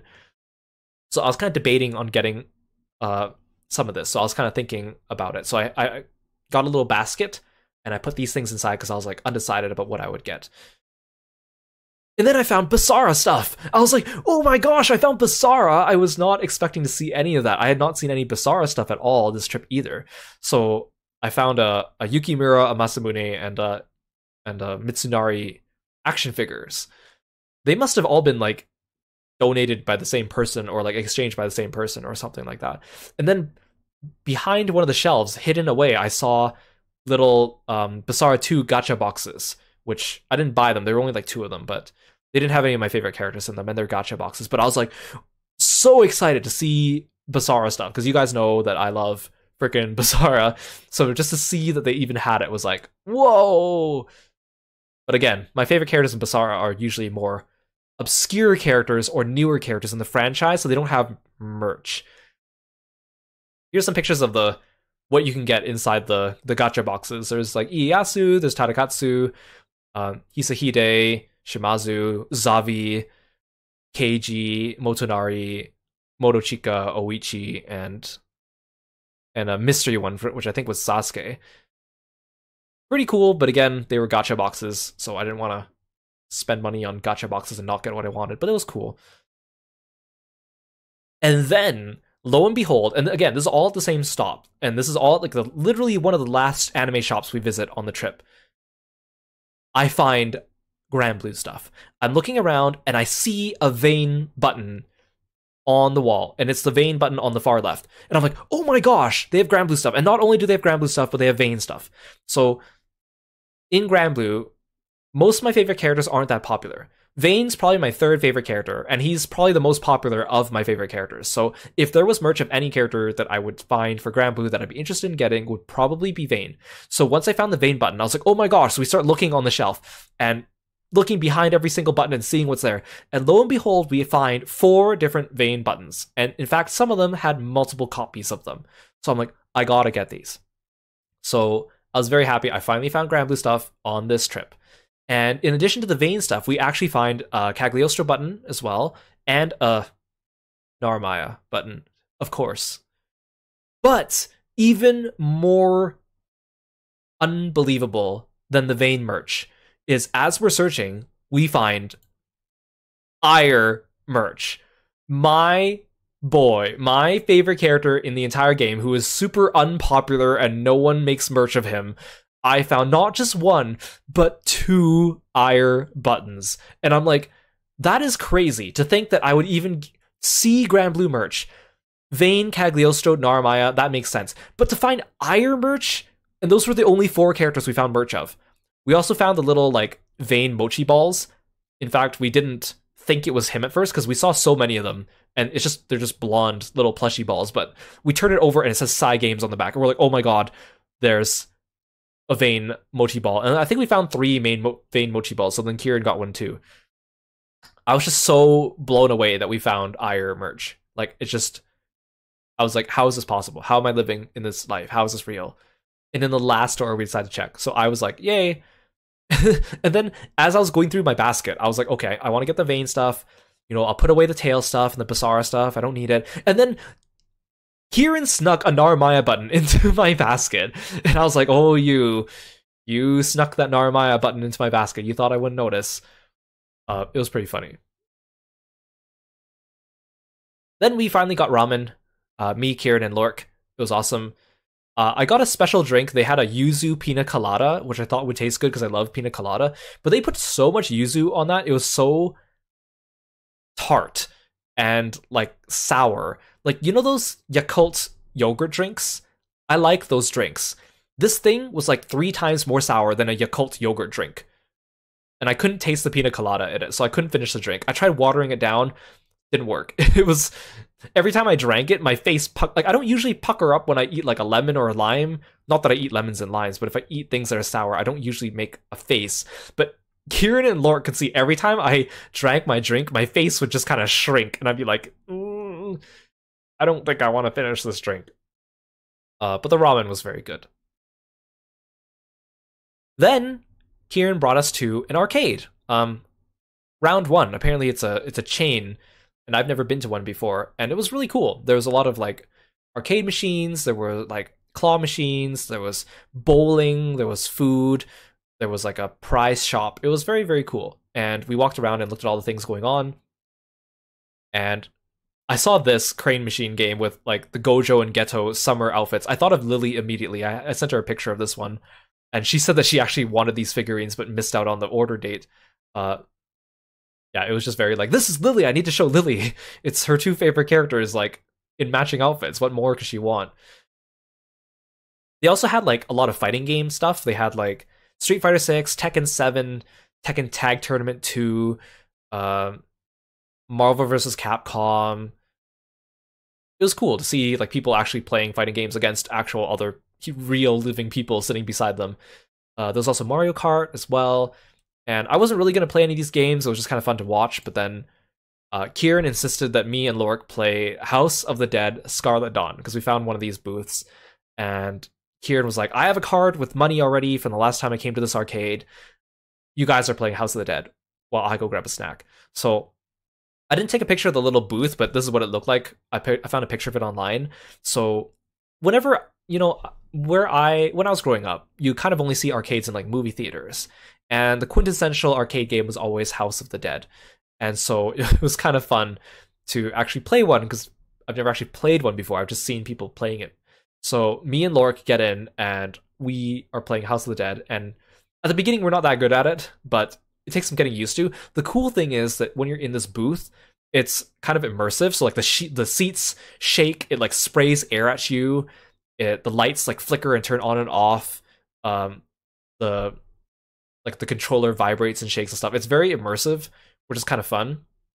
And then so every time we die, we have to swipe Kieran's like arcade card to get another life. And so Kieran comes back with his food, and then he sits down with us and watches us play House of the Dead. And then Kieran realizes that we are running out of money on his card, so he like takes out his phone and starts like loading money on it with his credit card while we're playing it. And lo and behold, he actually gets it like right as we both die. Just in time, he loads money back on the card and then swipes it in and revives us. So we learn that the most powerful the most powerful merchant or the most powerful class in the game is clearly merchant. You just throw money and then you win. I think in the end, Kieran said we spent like $40 playing this game. We actually beat it from beginning to end though, which was kind of cool. It took about an hour or less than an hour. We had no idea what was going on in the story. We could barely hear over all the sounds in the arcade. We just know like we shoot bad zombies or something like that.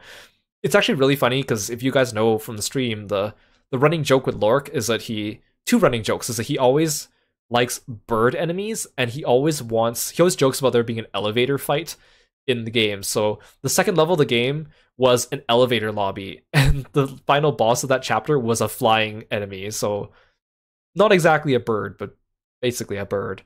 It was like the perfect game. Yeah, what are the chances? And the whole time we were like, oh my gosh, we're fighting off Psycho Reaper's minions because they're all like zombies. It was really fun. I had a really, really fun time with that. We went to go check out the prize shop, and they actually had a bunch of frog stuff. They had these cute like peach frog plushies, and then like rice ball frog plushies, and a Keroppi backpack. Things were pretty expensive in terms of points. And we played House of the Dead. It was not a game that you really accrue points with, but it was kind of neat to see all the things. You can get a blender. One of the items they had for sale was a blender. Like, yes, I would go to the arcade and grind my points to go buy a blender. So of the claw games, this was the one that stuck out to us because obviously Keroppi, and he looks so cute. We saw everywhere you look around the arcade, there's people carrying things that they won from the claw machines. There's like mini claw machines and there's big ones. There's people carrying like all sorts of Sanrio plushies, and of course that makes you want to win one. So some of the claw machines you actually had to pick up the plushie and drop it in, and some of them had like a placeholder yellow orb plushie that you had to pick up and drop in, and then if you got it, then you called the arcade worker to come over and unlock the cabinet and give you the plushie. And the Keroppi one seemed to be going pretty quickly. Like when we first passed by, there was only one or two left, and then eventually we came back and there were no Keroppis left, and then they refilled it, and then there were more. And then there was this couple that were playing the Keroppi claw machine, and they would not give up. They kept going for it, and they had like a whole bunch of points on their card. They were going through like, I think in the end they went through like $40 or $60 to finally get the Keroppi, and we were like so invested in watching them try to win it. We were like watching from the side, going like, oh, they almost got it. Oh no, he dropped it. Oh, he's gonna try again. Okay, come on, you guys can do it. Like we were so invested in watching this one couple try to get the Keroppi plushies. So that was fun, and then that made Kieran want to get a Keroppi plushie. So then he tried after the couple left, and he couldn't do it with the little amount of money he had left on his card. So he was very tempted on trying again. I think at one point Lork put in a little bit of money, and we tried and we couldn't get it. So we gave up, and then we walked away, and then we came back and we saw someone else winning the Keroppi, and we're like, oh my gosh, they're taunting us. It was really funny. Kieran was like, that guy insulted me, and he didn't even know that he did it because he won it like 2 or 3 tries after we went in. So every time we passed by the Keroppi machine, we'd have to be like, don't look at it. Don't look at it. And I told Kieran, I was like, I'm not keeping that Keroppi plushie. It's too big for my luggage. I don't have room for it. So you have to keep it if you want to win it. And in the end, we didn't win it, but it was cute. And every time we walked by, it would remind us of that. We stayed out pretty late that day because of the arcade. It was a lot of fun. The next day was my birthday. So this was March 30th, and we were going to do our birthday stream. So of course, the first thing I need to do on my birthday is check Granblue and get my presents from my actual two best friends, Lyria and Vern. I also finished my Spark because they gave us the 100 free draws on the anniversary. So I finished the Spark along with my other free rolls to get a second copy of Uriel, and then I used my anniversary ticket to get Yukata Silva, which I've been debating over the last couple days, because the anniversary ticket, you spend a little bit of money, but you can pick any character in the game, almost any character in the game.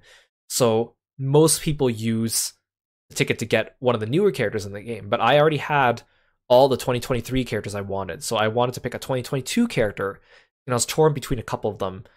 I already had like most of the strongest units, and in the end I settled for Yukata Silva because the whole point is I want her to, basically she does a really good job of buffing the character Willness, who's also one of my favorite characters, and basically he is almost incomplete without her in the party to help buff him. So I picked up Yukata Silva finally after much debate so she can buff up my Willness.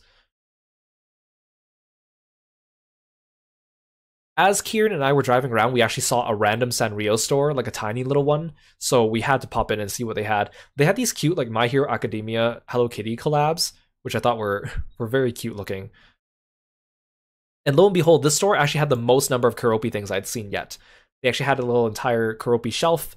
They had Keroppi slippers. They had a little like Prince Keroppi plushie. They had the bag. I was very happy to finally see my boy getting some representation here. This is also some other merch we saw. I like the one on the top left is the Keroppi holding the silly potato head Keroppi thing that we saw on like day one.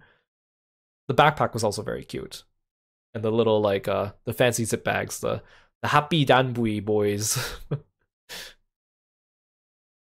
which also a couple days later, Granblue did their anniversary or their April Fool's event, which was another Sanrio collab with, and Keroppi appeared in it, although he wasn't the primary character, but it featured all the Happy Danbui boys here. We went to a mall and got some food. Kieran got a kimchi fried chicken burger with macaroni, and it looked really good. And I got a Vietnamese crepe with shrimp and pork belly, which was still very good. But I kind of wish I got Kieran's burger because it was very tasty looking.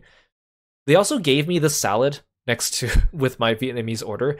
And I know like whenever you order Vietnamese food, usually they give you a lot of food in general, but they gave me so much salad. It came in a separate box, and they gave me an entire bag of bean sprouts, and I was like, there's so many bean sprouts. The salad, unfortunately, was not very good. They gave me like entire giant like sheets of lettuce, like entire leaves of lettuce uncut. So I was like, how am I supposed to eat this? It's so gigantic. And then like all the other little small leaves, like these ones in the picture, which were kind of bitter-ish, were also attached to the stems too. And I know like usually Vietnamese food kind of does that, but I was like, this is so annoying to eat. And a little like thing of pickled veggies, which is kind of nice. But I didn't finish all my salad. It was just too much, and it was too bitter and too unwieldy to eat. They also gave me some like dressing to go with it, but the dressing was basically just fish sauce. So it just kind of ran off the lettuce and didn't stick to it and didn't taste like much. So I kind of regret getting my crepe, and I should have gotten the kimchi burger, the kimchi fried chicken burger, but you live and you learn. The mall also had a Precura booth area, which is not the one shown in this picture. I forgot to take a picture of the one we went to, so I just grabbed a picture of the internet. But Kieran and I wanted to do some Precura pictures during this trip, but every booth we found was either really expensive or like didn't have very many options. So he wanted to go to this one that he knew about, and it was really nice. There was like multiple booths. They had a whole bunch of accessories you could wear. So they had like cowboy hats, like crowns, funny like hat things you could wear. They had a happy birthday cake that you could wear on your head. They had happy birthday sunglasses. So I grabbed the happy birthday sunglasses and the cake hat, and we took some pictures. And the nice thing was this one, they took 8 pictures, and then you choose 4 of your favorites, and then it printed off 2 copies of them, one for each person, which was nice. And they also had like a a feature where you could also take pictures by yourself, but then it like photoshopped a picture of a K-pop idol with you, and it was like one of Kieran's favorite K-pop groups. So he went back and took pictures of himself with his favorite K-pop idol as well. One of our favorite pictures was we did the picture with the where like Kieran does like the half heart hand, and then I do the thumbs up next to it, which I thought was one of my favorite pictures that came out of that. It was fun. I've never done a Purikira booth thing before, so it was a good time. We stopped by an ice cream shop on the way back, and this place is called Tsun Scoops, and they do a lot of collaborations with various media, and they actually have a Guilty Gear collaboration going on now, which is pretty cool. And so I'm not really a big Guilty Gear fan, but I like Arc System Works. So it's actually a pretty small ice cream shop, but they've done a lot of collaborations because Los Angeles has a lot of offices for a lot of these companies, so they're more willing to reach out and do collabs, which is neat. These are some of the flavors that they had taken from their Instagram. They are pretty funny because all their flavors are always like puns. So there was like creme Bridget, strawberry cinnamon soul, Hakkai berry pie, testa mint, mango jelly, strawberry banana, tiramisu, Faust punch, caramel fete raspberry, and Potemkin.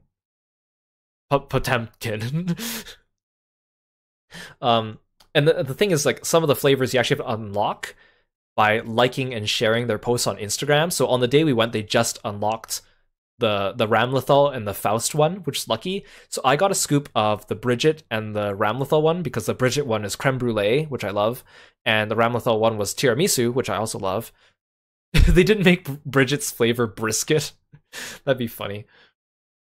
Kieran got the Kai and the Soul one. So with your order, you get like little stickers of the characters on your spoon.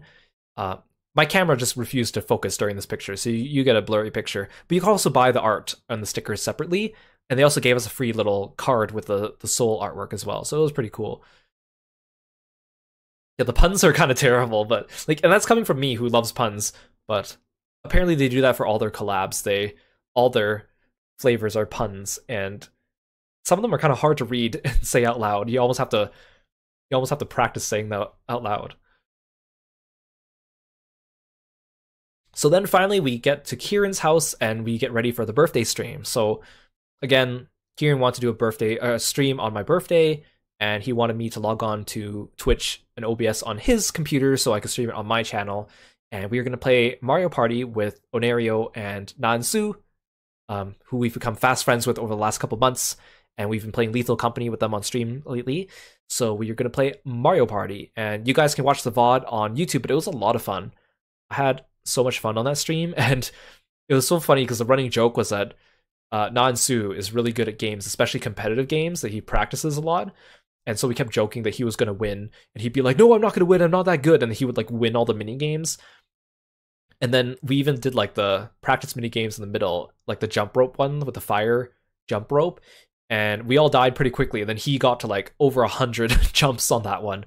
Or the one with the snowboarding where you have to like press the buttons on the controller to make your character spin around, and we were all doing like baby spins, and then he comes out and does like a 10 times spin in a row, and we're like, oh my gosh.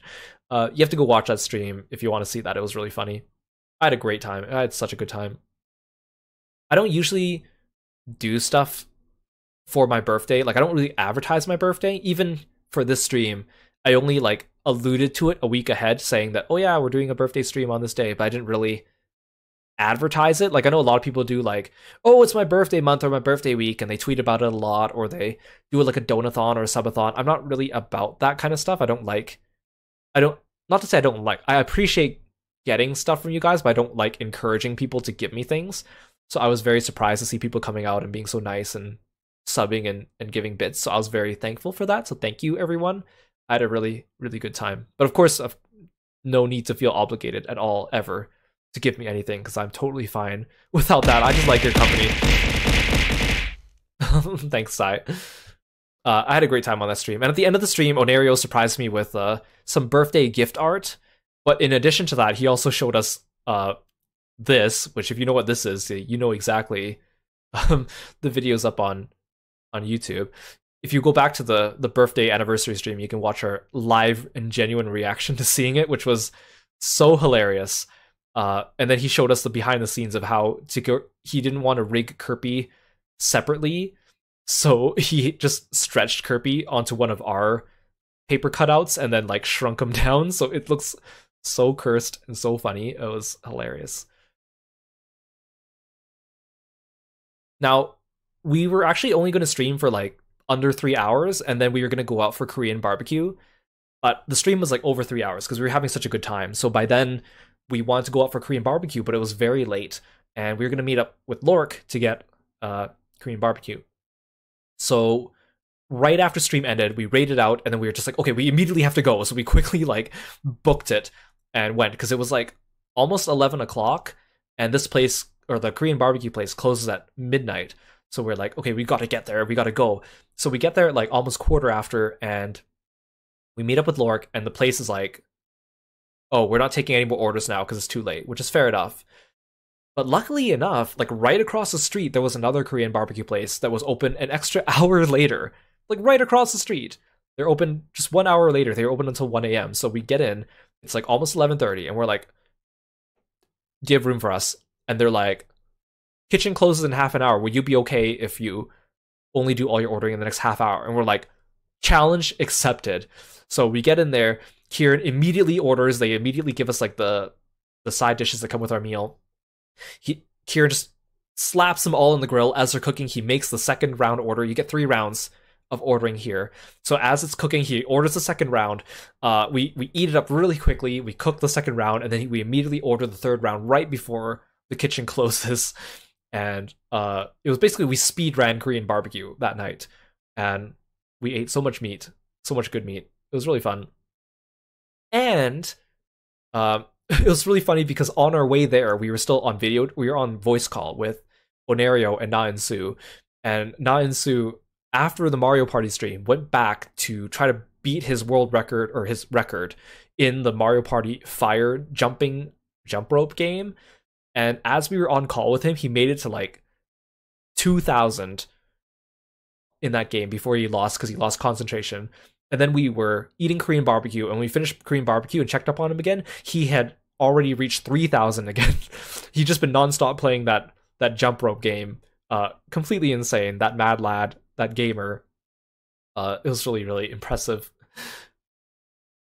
And because this was our last meal with Lork as well, Lork was so nice and gave me a birthday present, which he didn't have to do. He already paid for like a couple of our meals up to this point. He was so kind and generous, and we're like, you don't have to do this. You don't have to pay for these meals. And he insisted. And he gave me a present, and it came in a really, really nice box. And when I opened up the box, inside was this. There was all this little like orange and blue confetti, and there was a hand-painted frog inside. And it's one of those like frog instruments where you take the stick and you rub it over the top of the frog and it makes sounds. And he hand-painted it to be Kirby.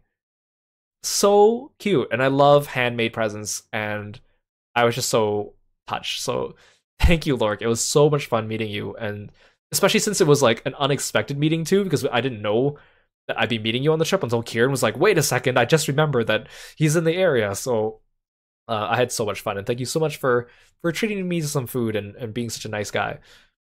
I'm very, very thankful to have met you. So that was really, really fun. I had a great time. That was that was probably like one of the, definitely the best birthday I've ever had. Again, because I usually don't go on trips during my birthday, and I don't usually announce my birthday ahead of time. I don't usually do a big celebration. I don't usually advertise it, because I don't want to encourage people to go out of their way to get me something. That's why I don't do that. So to see people still go out of their way to get me stuff was very heartwarming. So thank you. And then it was our last day. We got back really late because obviously we ate Korean barbecue very late that day. And so the next day I had my flight around noon-ish, which thankfully gave us some time to get ready. So we had to clean up our Airbnb and pack up. I barely fit all of my new stuff that I got from everyone in my luggage and my carry-on. My luggage was bursting and I had to like force it shut, and then my backpack was pretty big. We had to do a quick meal on the way to the airport, so Kieran stopped at Jollibee because he loves Jollibee, and there just happened to be one not too far away from our Airbnb, so we got some Jollibee. I love Jollibee because I love their pineapple quencher drink. It's probably one of my favorite pineapple drinks, and their burgers and their pies are pretty good. You guys know Kieran's a big fan of Jollibee. He always has his Jollibee jokes on his channel, so it just kind of seemed fitting, I guess, that he brought me there. We had to eat in his car on the way to the airport, so I ate my burger, and then I ate the peach mango pie, which kind of exploded in my hands and made a bit of a mess, so, unfortunately, but it was fun. And then my flight back was mostly uneventful. Kind of like how I said on my way in, they kept saying like, oh, the flight is full, we're gonna have to, if you have any carry-ons, you might have to check them in. And so again, I was kind of nervous because they were also saying like, oh, if you're in section 3, which is the last section to board the plane, we might just have to check all your luggage because by then it might be too full. So I was like, okay, well, it's not a big deal if they check my luggage, but my luggage, I would prefer to keep it with me. It'd be faster.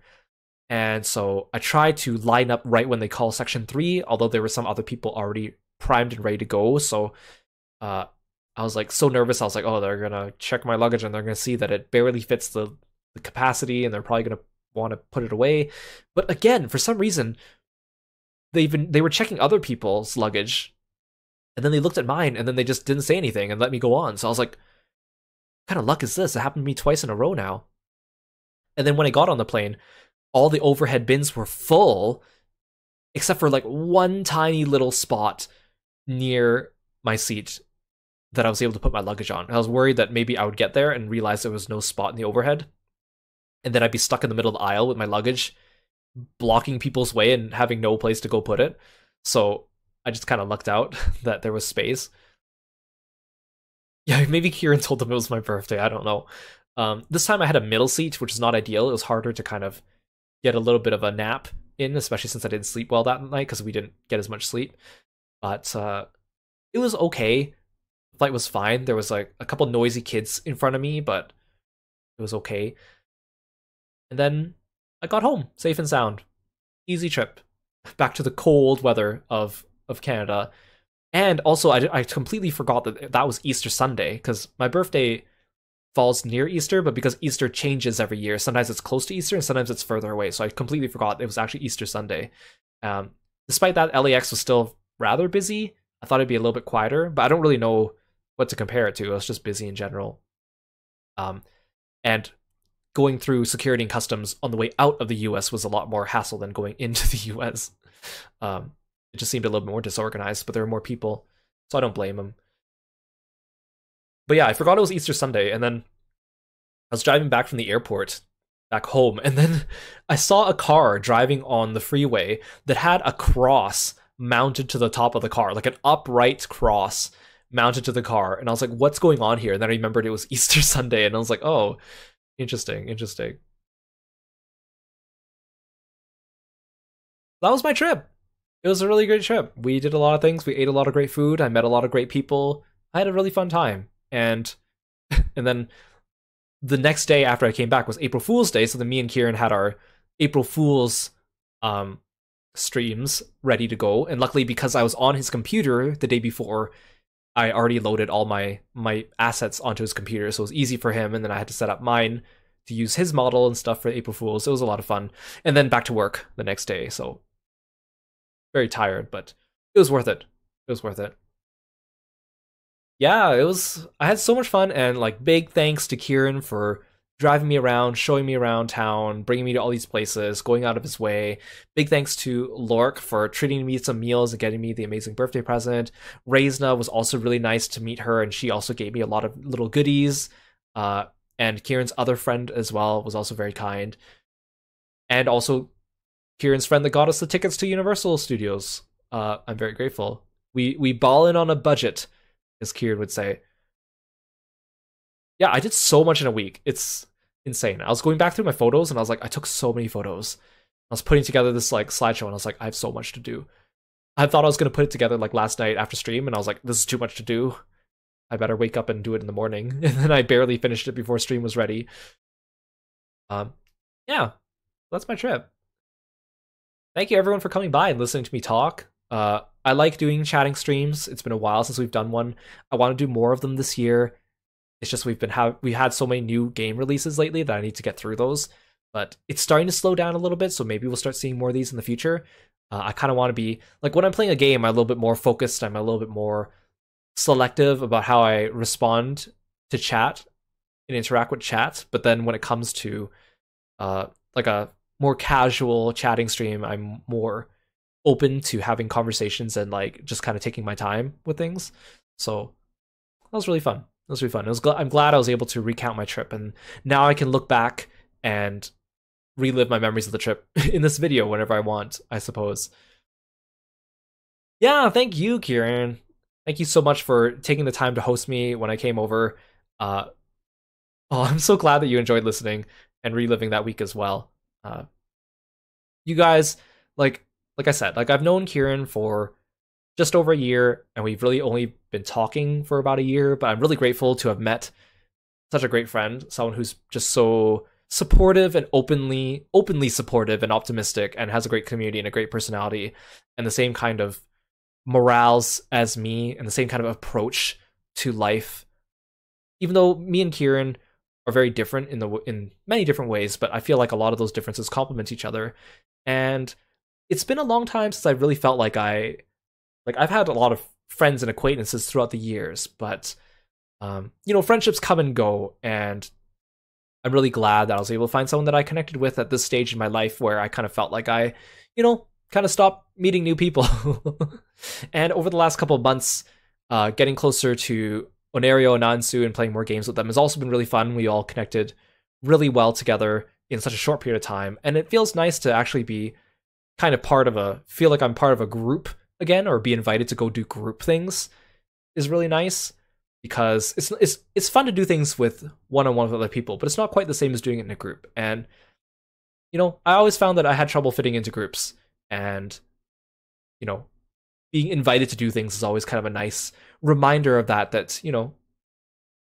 I fit in, and I found people that I jive with, which is really, really sweet. And again, something that I didn't really think that I would find again this late into life, after going through multiple groups in the past, and people drifting and going their separate ways. And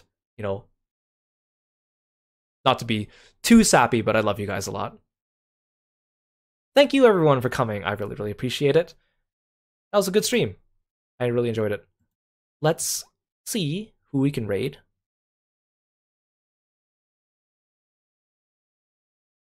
Oh, perfect. Is he ending? Okay, he's not ending.